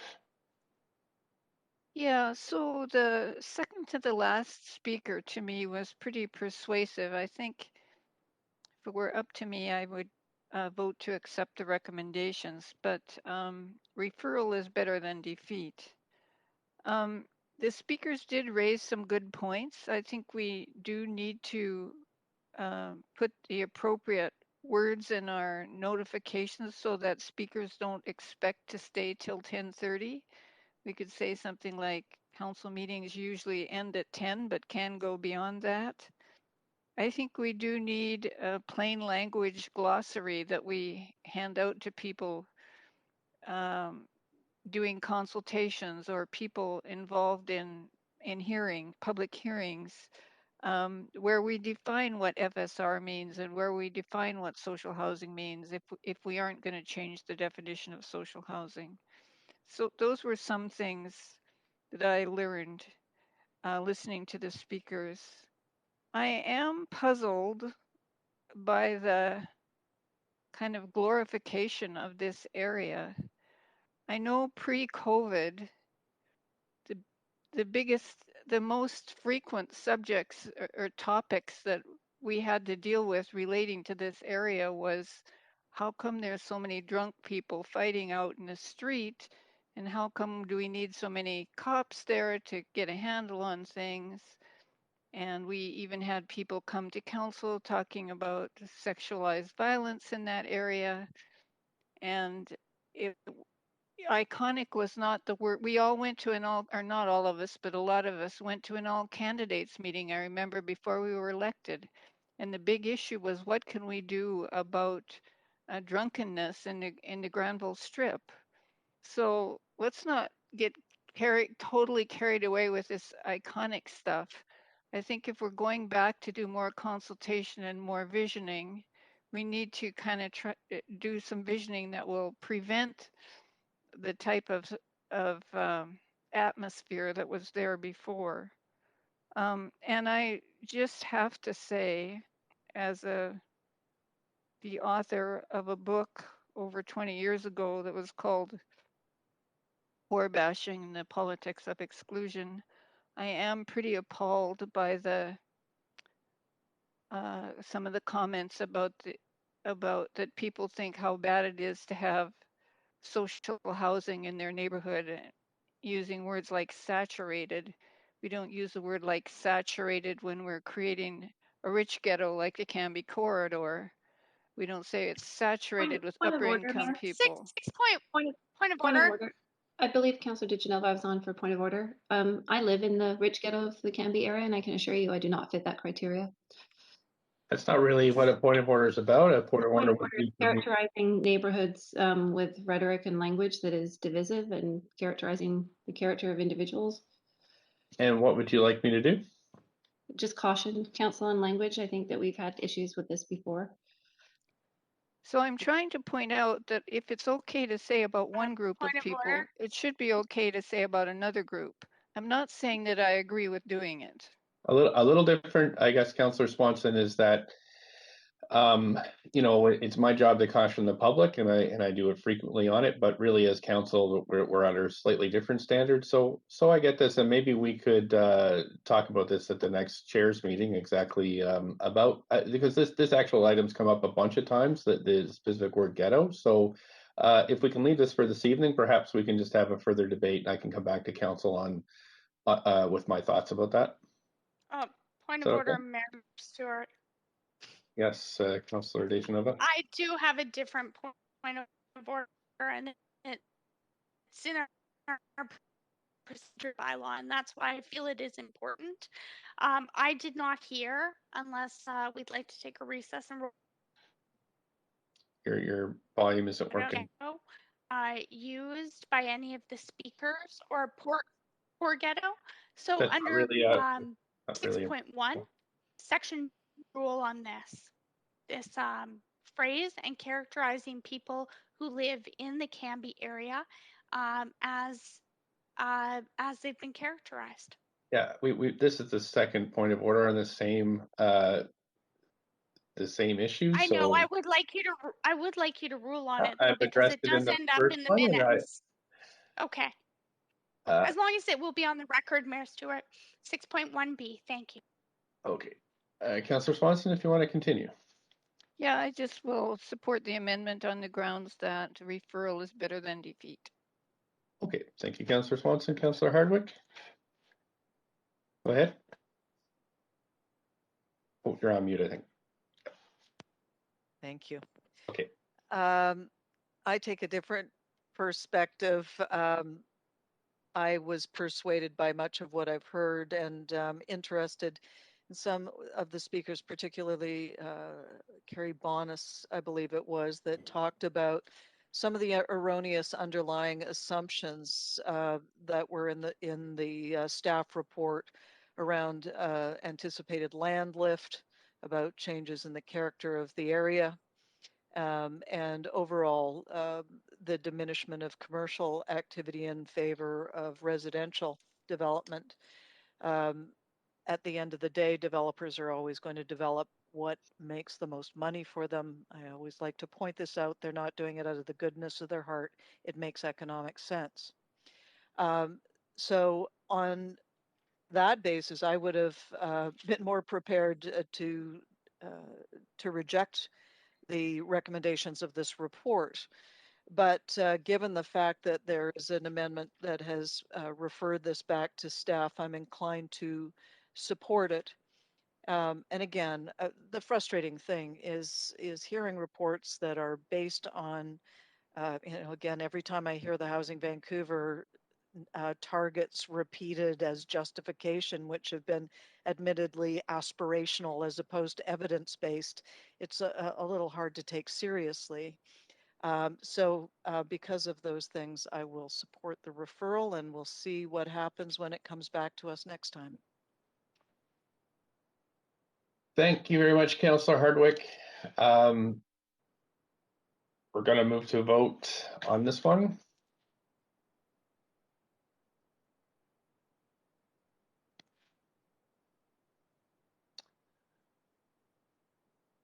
Councillor Dejanova? There we go. So that is unanimous. Thank you very much, Council. I learned a lot from that session, and it was nice to sit and think about Granville Street a bit and what it could be. So that's I like quite useful. Thank you. Point of privilege, Mayor Stewart? Yeah, Councillor Dejanova? I just wanted to let you know I'm losing my connection in and out, and I will call in if I lose it any further. But I wanted to note that I have been and will continue to have it on another monitor listening as well, so I miss nothing. Thank you. Okay, great. Thanks very much. Okay, Council, we're at 9:15, and we have a whole nother giant item to deal with on this this slate of public hearings, which is Fraser Lands. So my thought is that we're probably not going to get to speakers this evening, so it might be worth being just saying that at the moment we have a staff presentation, we have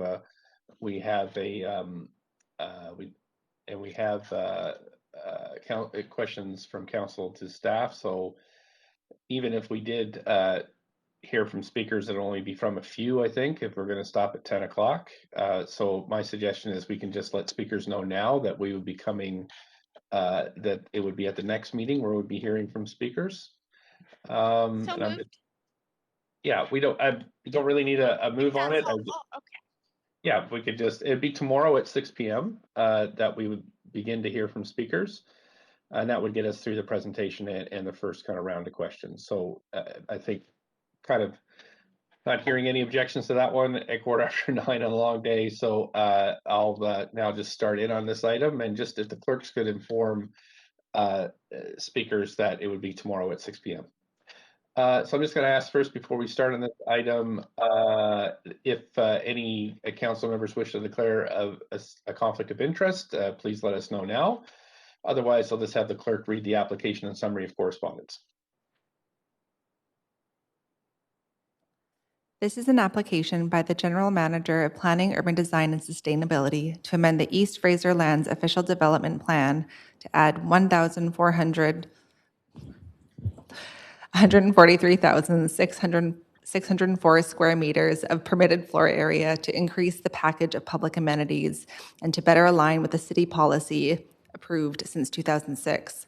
Consequential to the EFL ODP, an amendment to CD1 567 for the waterfront precinct is proposed to increase the building height maximum from 24 to 28 stories.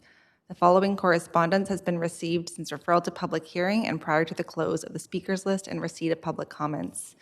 32 pieces of correspondence in support, including 2 petitions with 214 signatures, 7 pieces of correspondence in opposition, and 1 piece of correspondence dealing with other aspects of the application.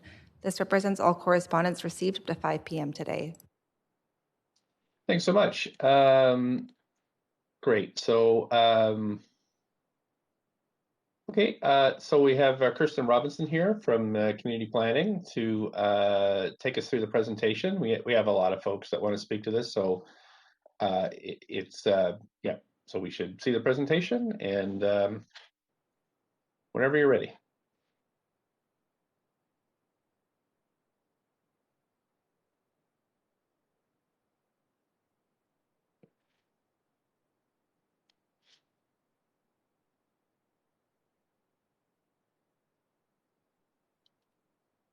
Planning staff, are you on the line? Yep, we're working on it. Can you hear me now? Yes. We can't hear you, yep. Okay. Step 1, you can hear us. We're working on the presentation right now. Okay, great. And I'll just let you know when it's up on the public screen. There it is. Okay, it's up on the public screen now. Is it? We can't see it.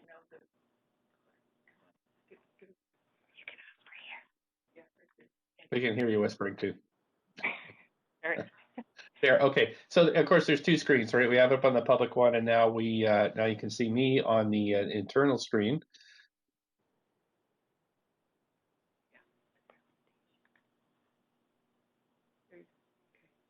Okay. Can you see the presentation now? I'm still looking at myself.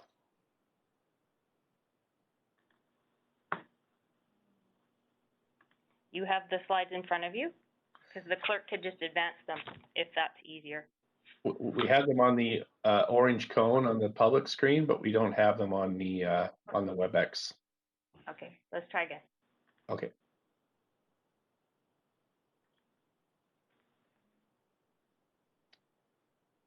Still me.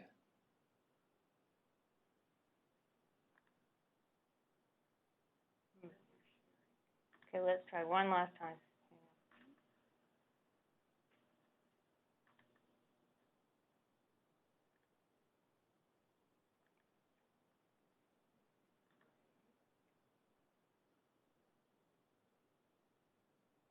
Is it possible to have a 5-minute break, 2-minute break while we get our presentation up and running?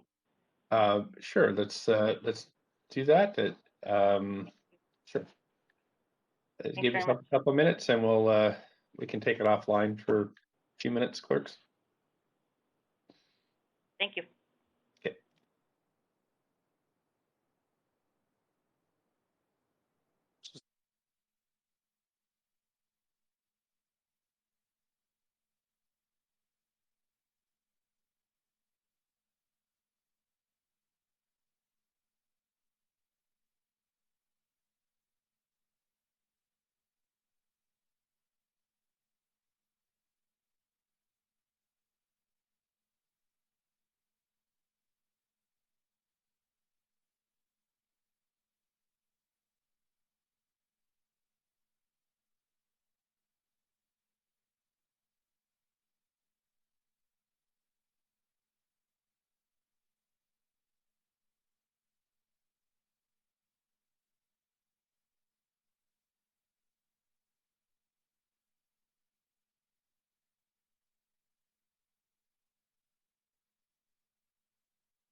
Technical troubles. So the cover slide. Good evening, Mayor and Council. My name is Kirsten Robinson. I'm a senior planner in the Community Planning Major Projects Group. Next slide, please. This report concludes a comprehensive review of the East Fraser lands, for which development has been underway for the last 10 years. This report includes two significant pieces of work. Part one is a review and update of the official development plan, resulting in proposed package of ODP amendments. Part two is an update on the public amenity financial plan and strategy. As part of this work, staff are seeking council direction on an alternative approach to secure in-kind delivery of the community center and required utility items. Next slide, please. I'm just going to pause you there. So I'm just going to pause you there while the clerk kind of catches up. Are we okay, clerks? Yep, looks good. Okay. Actually, what's back one slide?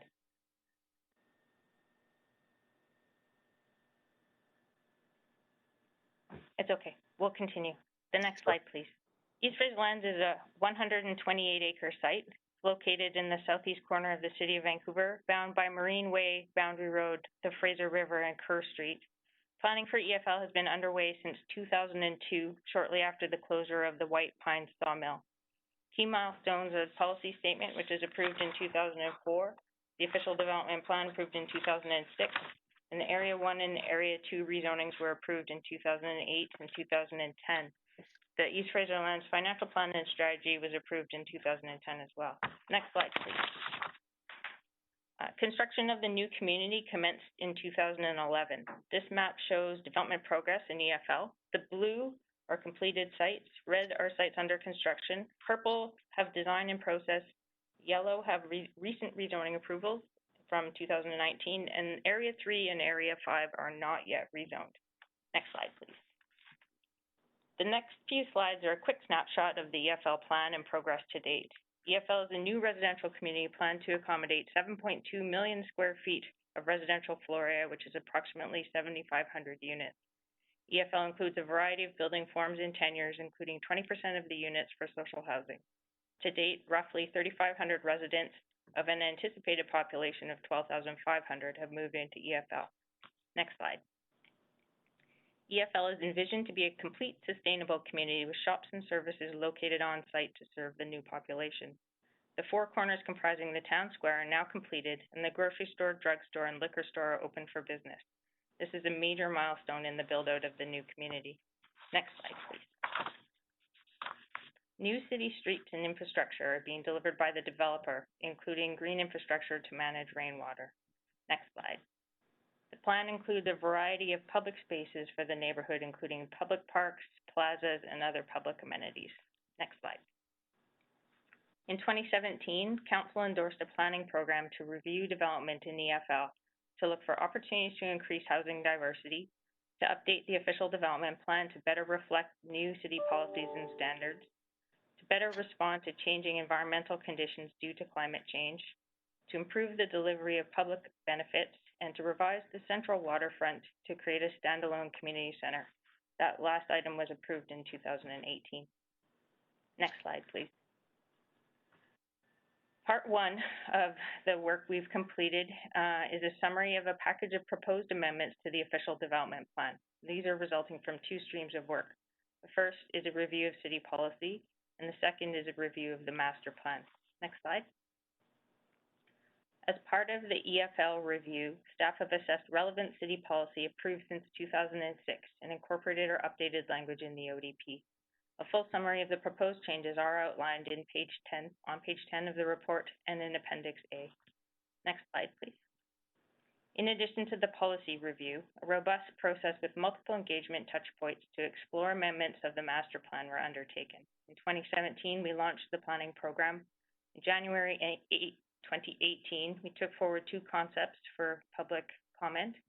May 2018, we took forward a preferred concept plan. In July 2018, we had an interim report on the standalone community center and to update requirements related to sea level rise and flood mitigation. In September 2019, the refined concept plan and proposed ODP amendments were taken to the public. Since that time, staff have been working to identify options to address amenity delivery challenges, which we'll cover in part 2 of this report. The final step in this process is this council report tonight with the package of proposed ODP amendments. Next slide, please. As part of the master plan review, city staff worked with West Group and their design team led by Dialogue Architects and public space consultants Gell Architecture to develop a public space framework that maintains the importance of the retail high street, creates a sequence of park experiences along the waterfront, anchors the high street with the community center, enhances and expands Avalon Park corridor, introduces a new east-west paseo, and maintains and enhances connectivity within the plan. Next slide, please. The preferred concept plan layers new housing opportunities onto the public space framework, increasing the overall density within Area 1 and 3 by approximately 1.5 million square feet. Consistent with the ODP urban design guiding principles, building heights increase towards the central neighborhood in Area 1 and step down to the river's edge. A range of buildings are provided, including low and mid-rise buildings and taller tower forms. The park in Area 3 is increased along the waterfront, and the Avalon Park corridor is expanded. Next slide, please.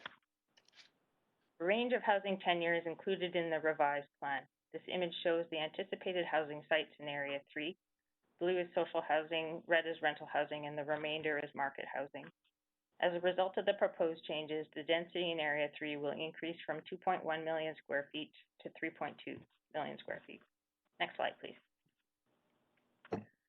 Additional building height and density is also proposed on unbuilt sites in Area 1 to optimize housing choice and to ensure the central neighborhood is marked by the tallest buildings, previously 24 stories, proposed to be 28, and the highest intensity. It is as a result of the plan changes, an additional 422,000 square feet is proposed to be added to the waterfront precinct. This includes 55,000 square feet of social housing shown in yellow, 100,000 square feet of rental, and an additional 267,000 square feet of strata. The rental will be determined through the rezoning process where that's located. Next slide, please. To support the increased population and to improve the existing package of amenities, the following expanded public amenities are proposed. 20 additional childcare spaces to increase a 49-space facility to a 69-space facility for optimal operation, an additional 2 acres of park along the Area 3 shoreline, a field house to support the turf field, and transportation improvements, including previously unaccounted for anticipated expenditures. This package has a value of approximately $38 million and does not include purchase of housing sites or construction of affordable housing. Next slide, please. During the 10-year review, we've hosted 4 rounds of public events. The primary feedback is focused on plan implementation, including the slow pace of amenity delivery and the lack of transit and parking. Regarding the proposed changes to the plan, there is support for the additional amenities and some concern about additional height and density. Next slide, please.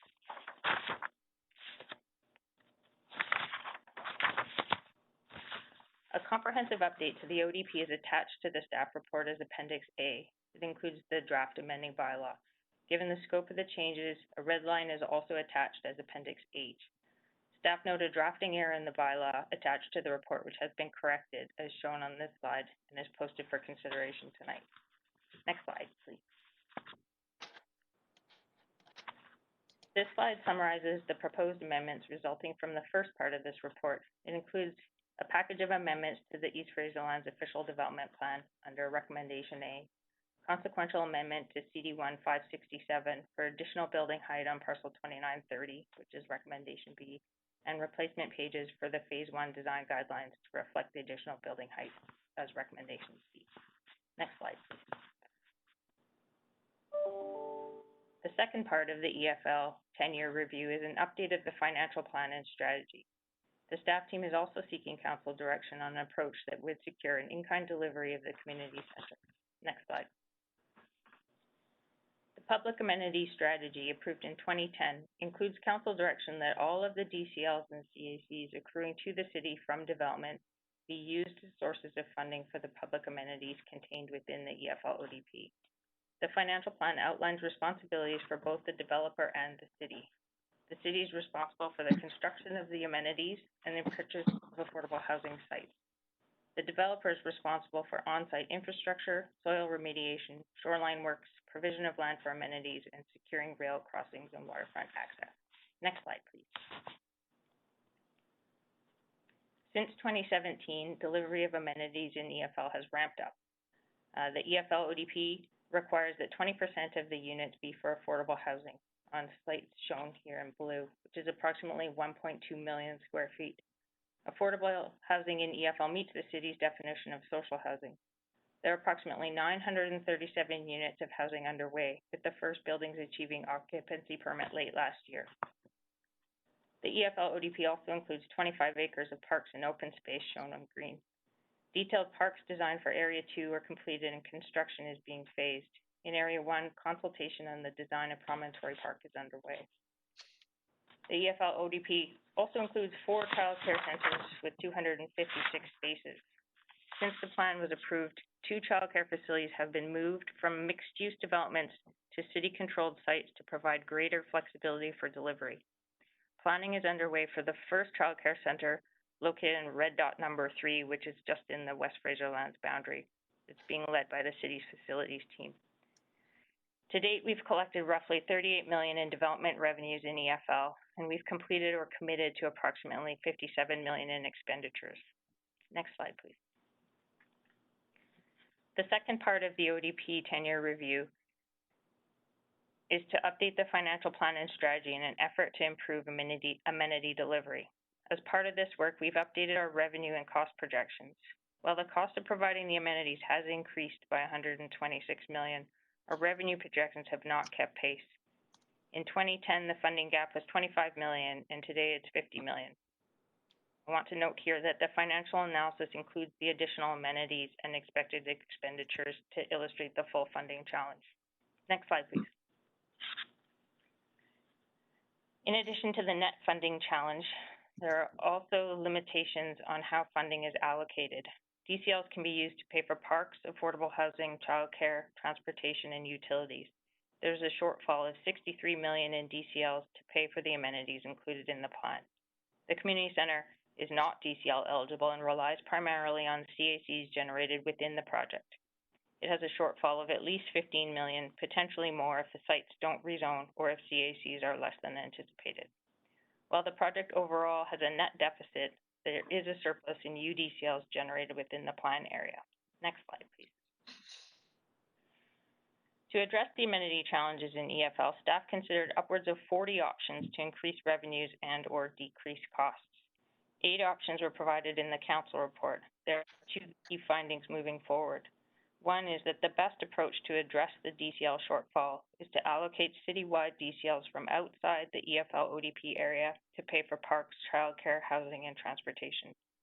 This will require that EFL amenities are considered within the context of DCL and amenity needs citywide through the capital planning process. The second finding is that the timely delivery of the community center is a significant challenge given that it is not DCL eligible. Next slide, please.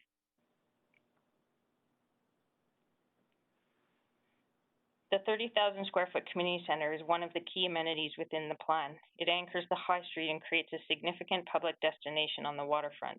It was planned for roughly halfway through the development, which was projected to be approximately 2025. Currently, roughly $9 million in CACs of the required $35 million to deliver the facility is secured. Next slide, please. To address this problem, staff recommend approval of EFL from the removal. Staff recommend removal of EFL from the UDCL to redirect surplus revenue to the community center. The UDCL, introduced in 2018, will generate $48 million over the life of the project, and West Group, who owns most of the site, will be required to pay $45 million. This cost was not factored into the 2010 financial plan and strategy. There are 3 projects within EFL that are on the UDCL list, with a value of approximately $21 million.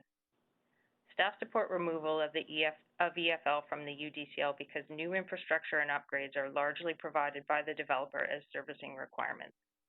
A large portion of the remaining infrastructure flows directly east into Burnaby with limited impacts on city infrastructure. And the surplus of $24 million generated by EFL could be put towards amenity delivery where there is a significant funding challenge. Next slide, please. Staff have worked with the developer to come up with a framework that achieves both the community center and the required drainage utilities works. The first column shows the cost of the community center and utilities items to be secured.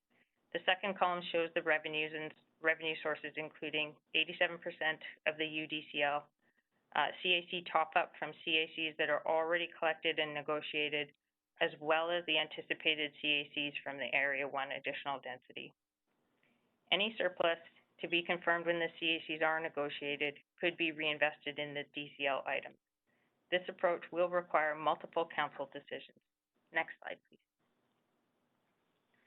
The main benefits of this approach are that it secures a source of funds for the community center, provides timing and delivery certainty, shifts the responsibility of utility construction to the developer, shifts the community center construction cost escalation risk to the developer, and removes EFL from citywide prioritization and competition for importing CACs. Next slide, please.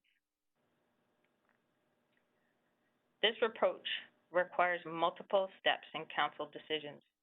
Step one is tonight, council consideration of the proposed package of ODP amendments, including additional density and direction to pursue the UDCL removal.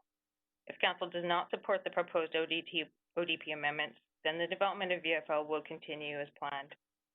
Should council approve the ODP amendments and the direction to pursue UDCL removal, then staff will move to step two, which is to bring in a rezoning application for Area 1. The package would include amendments to the UDCL bylaw to remove EFL, confirmation of the CAC and cost to construct the community center, enactment conditions for delivery of the community center and utilities items, and legal agreements to secure delivery of the community center, including development holds on future phases for construction milestones. If not supported, the community center will remain as a city responsibility, which is currently underfunded by CACs. Next slide, please. In summary, there are two key findings from the review of the EFL financial plan and strategy. The first is to address the funding shortfall. The city will need to continue to import citywide DCLs to augment funding for parks, childcare, housing, and transportation amenities through the capital plan process. For this, council direction is not required. The second is the community center, which is not DCL eligible, is a significant challenge. To ensure timely delivery of the community center, staff are seeking council direction to pursue removal of EFL from the DCL boundary as outlined in recommendation D. On balance, staff believe this approach represents the best opportunity to secure delivery of the community center and reduce city risk with cost increases. That concludes the presentation. The staff team is available to answer any questions you may have. Thanks very much. I've got Councillor Swanson on the list for questions. We're at about 20 to 10, Council, just so you know. Councillor Swanson. Yeah, thanks for the presentation. I'm wondering what won't get funded because the EFL wouldn't be paying the utility district fees. Would it get felt down the road? Who would feel the impact? Who wouldn't get funded? Will the utility district fees have to go up so other developers, for other developers, maybe more down the road? Those kinds of things. Thank you for the question, Councillor Swanson. I'll start, and then some of the technical staff will jump in. There's $21 million worth of utilities items that would be covered in the next few years of planned development, probably the next 10 years. That would mean that there's $24 million that is not available for citywide UDCL projects. The current project list goes till 2026, and so that beyond 2026 piece is still under development review. I'm wondering, Chalice, if you would like to jump in, or Grace Chang.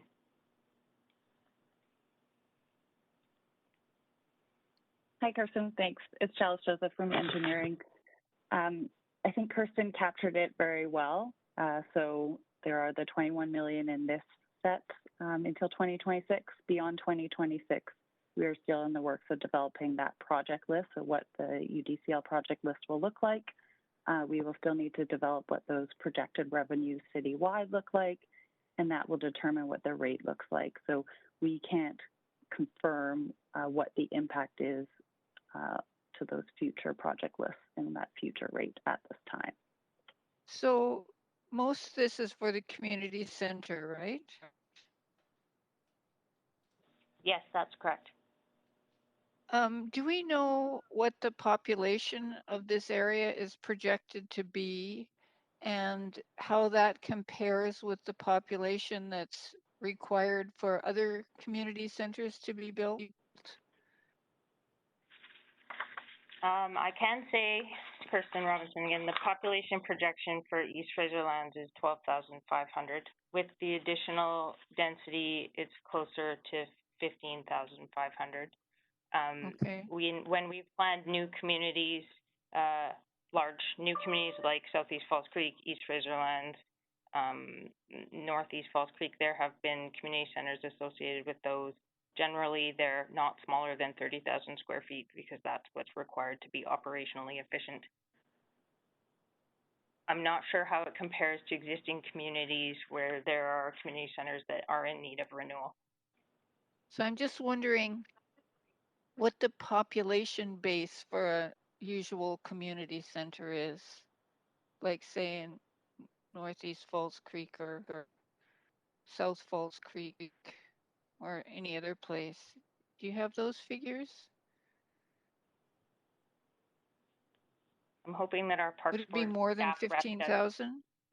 Yeah, Hi, Katie, Katie, are you able to answer this one? Yes, can you hear me? Yes.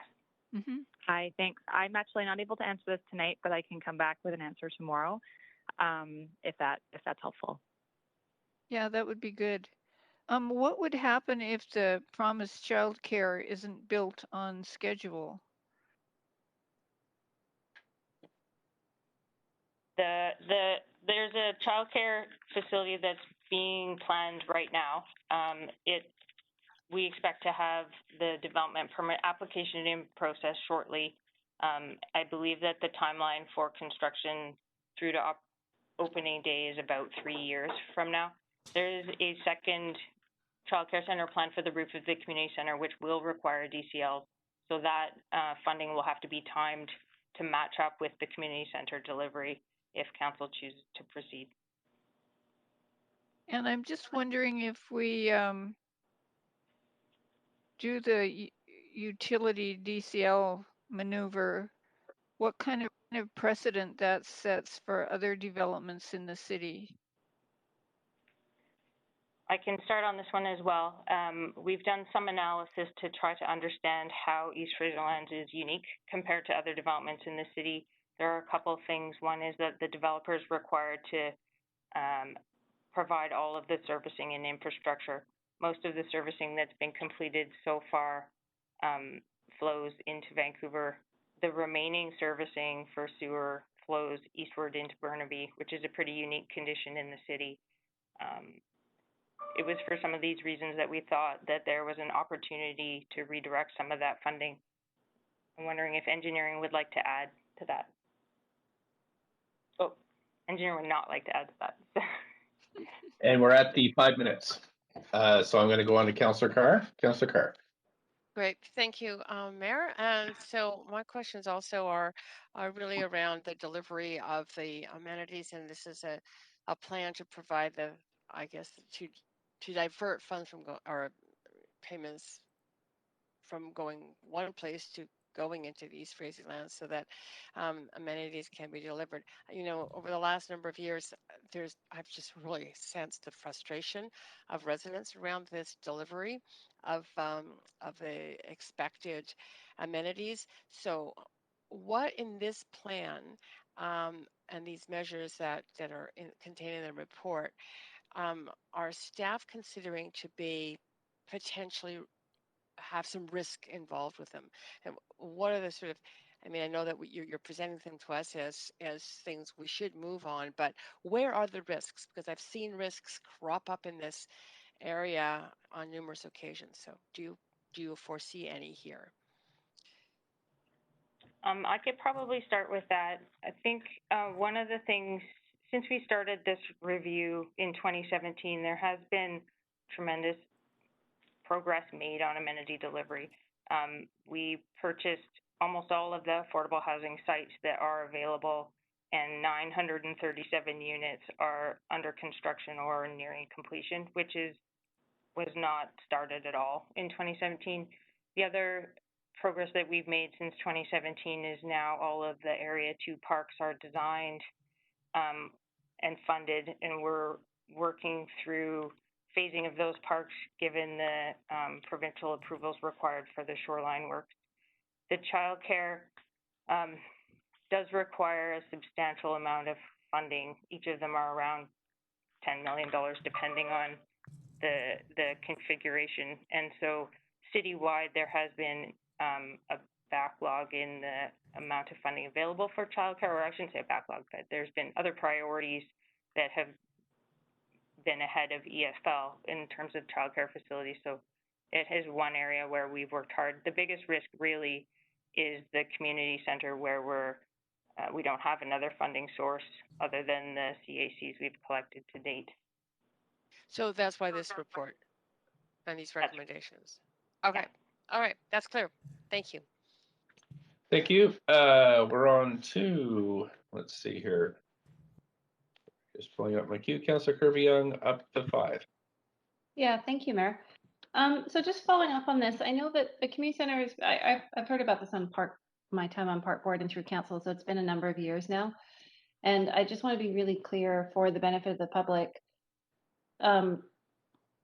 There was a place that now there's a plan in place to deliver the community amenities, I believe, and I'm paraphrasing what staff said earlier. There was a plan in place previously.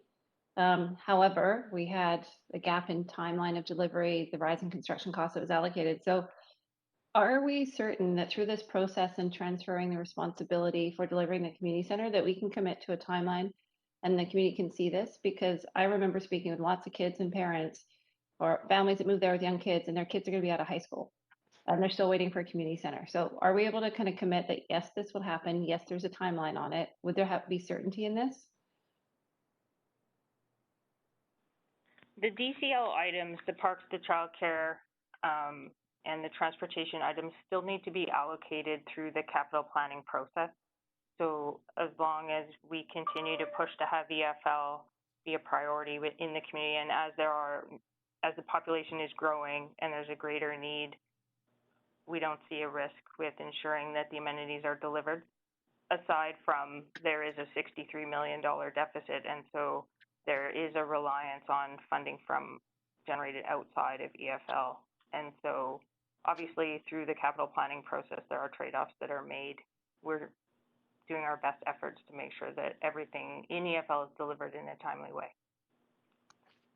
I appreciate that, and I think that the staff always use their best efforts, and they were last time. I guess what I'm looking for, if the community is looking at this as the savior, how much certainty is there for them? So can I ask the question really clearly? Could we commit to a timeline of when the community center would be delivered if this plan was adopted by council?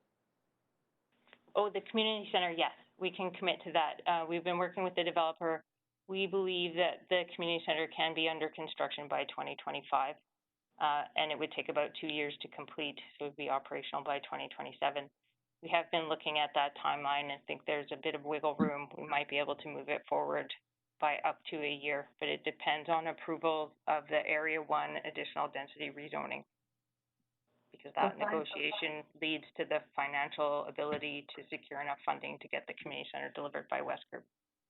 Okay, so 5 to 6 years out, but still with a dependency. Is that, I'm just reflecting back, that's what I heard? It depends on the Area 1 rezoning and the successful conclusion of that. So it will require a CAC negotiation with the developer. It will also require the costs for the community center are known in some detail in order to enter into an agreement with the developer. So I guess there's still unknowns, but we think this will get us closer, because you can appreciate my uncertainty here, because there was a feeling there was a pretty solid plan for delivery last time, and I'm hearing like dependency on the rezoning of an entire area. These are not small details to finalize, right? It is a multi-stepped, multi-decision process, but it gives us our best shot of getting the community center in a timely way. Okay. On the exemption from the DCL piece for this area from the ODP, does that have an impact on the city's capital budget with respects to utilities?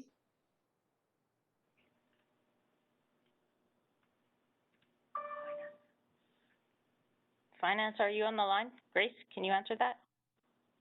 Yes, engineering can also jump in as well. For the rest of the capital plan, we already have earmarked funding for like this year and next year. So, and we will be starting the next capital plan in a year's time. So, as part of the review of the next UDCL update, we will also look into that as well. Okay, can I clarify that, Grace? Does that mean, let me put it in other words, does that mean the city has to pick up capital costs to cover that shortfall because we're now exempting them from those fees? My understanding from we now have to budget a cost that we wouldn't have had without this policy in capital. That's what I'm trying to ask. Chalice can comment on the list of projects included in the current capital plan. Chalice? Just 20 seconds. Yeah, thanks. It's Chalice from engineering, so I can quickly answer. We have budgeted for the items that we have transferred to the developer to deliver in kind. So there shouldn't be. Yes, Mayor, I'll move for a round of questions, please. Yeah, we're not going to make it there. There's 3 people on the list, and it's 9 minutes. No, I know we won't do it tonight, but I just wanted to move it so it's on the record for when we can. We have a seconder for that. Sure, second. All in favor, yay. Yay. Yay. Opposed? Okay, so you got your second round of questions, and we're going to go on to Councillor Hardwick next for up to 5. Great, and I'll be brief. My questions are we've talked about the community center and about childcare. What about schools? I noticed in the diagram that we're contemplating, we've got the secondary and elementary schools there. What are the implications for the schools in this larger context? Can you comment, please? Thank you, Councillor Hardwick. The schools in the EFL area are a little complicated. We've provided sites for the VSB, an elementary school, as you noted, and a high school as well. Actually, the high school is part of Area 3, so it hasn't been rezoned yet. Currently, there is capacity in the schools up in the Champlain neighborhood, and so the school board has not had the EFL elementary school on their project list for a number of years. We are keen to work with them to advance that. The planned school was to accommodate 350 kids, grades kindergarten to grade 7. Well, it seems to me that when we're contemplating that kind of density, that the schools are going to be pretty darn important.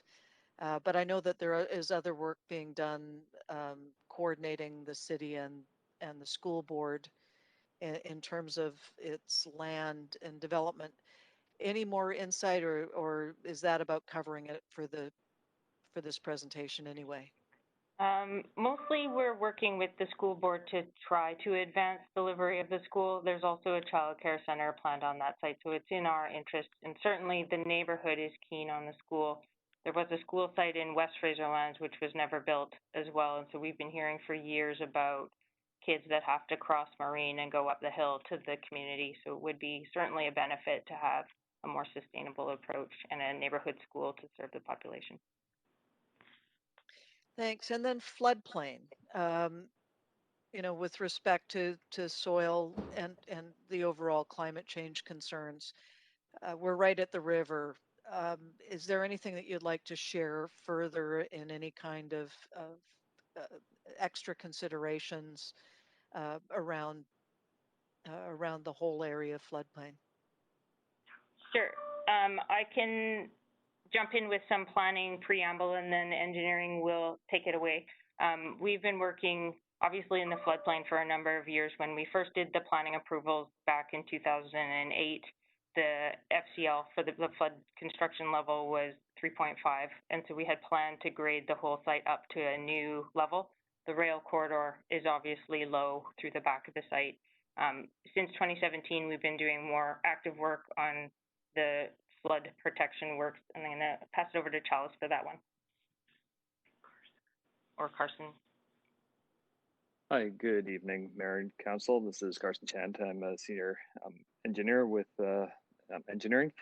Yeah, so just to build on what Kirsten had mentioned, yes, we have increased the flood construction level to 4.8 meters throughout EFL, including raising of the sites behind the river foreshore. We will, are in the process of establishing the dike along the waterfront and area 2 on the west side. Most of the work there has been completed, and as the areas to the east are built out, the work will continue to raise the land along the shoreline there to flood proof the remainder of the neighborhood. Terrific. Thank you very much. I'm done. Thank you. Councillor Boyle, probably the last question of the evening. All right. I am hoping to better understand how we got to this place and what we have learned from it in terms of our planning and plan funding going forward. So it seems to me, and the question that a number of us have heard from the public is, were a bunch of these amenities, particularly the community center, were made as promises to the community, but we never had a full plan for how we would fund them? Is that accurate? Well, I might describe it slightly differently. The plan that we had in 2010 anticipated a few different things than what has come to fruition. We had expected that there would be a couple development sites that were not owned by West Group. There were 3 sites in West Fraser Lands that were expected to contribute, and there are 3 PEF-owned sites that were expected to contribute to the community center in particular. So there are some revenues that we have not received that we thought we would. Another thing is we've had some of the strata density develop out as rental, which is great for the rental housing and the diversity of housing in the plan, but it has meant that there is less DCLs collected there. We've seen a pretty significant increase in the construction costs and the delivery costs associated with the public amenities, including changes to council standards that have made some of the amenities more expensive than they were originally envisioned to be. So there have been a number of factors working against us. I would say too that East Fraser Land is very unique in the city of Vancouver. The CAC is very low from the get-go.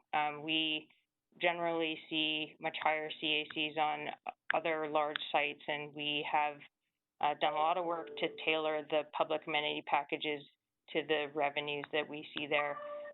Another lesson learned, I would say, is that when there's an opportunity to have the developer deliver amenities, we work with them on that, because sometimes they're able to deliver it cheaper, and they generally take on the cost escalation risk, not the city.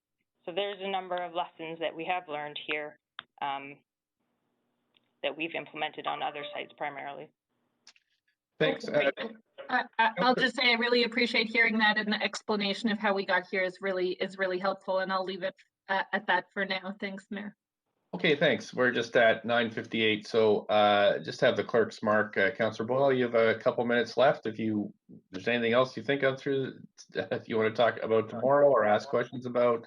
Councillor Wiebe, you'll be concluding the first round of questions, and we've got a second round of questions from Councillor Kirby-Yung. Just so you know, Council will be coming back at 6 p.m. Tomorrow, and I'm just looking at the speakers list. I think there are, sorry, I clicked the wrong button here. I think we've got 22 or something, 22 speakers to hear from. So it'll be similar to this evening, I imagine. Yeah, 22 speakers. So with that, Council, I'll just ask for a motion to recess. Recess. Yeah, motion great. to recess. Until 6 p.m. tomorrow. Until 6 p.m. tomorrow. Great. We have a seconder for that? Seconder. Thank you, Councillor Wiebe. All in favor, yay. Yay. Opposed, nay. Great, thanks. We're recessed in council. Just a reminder not to speak to any about this because we are in the middle of the public hearing process, and we'll hold from lots of speakers tomorrow. So thanks again, and we'll talk to you tomorrow. Thank you. Good night, all. Thanks, staff. Okay, good night.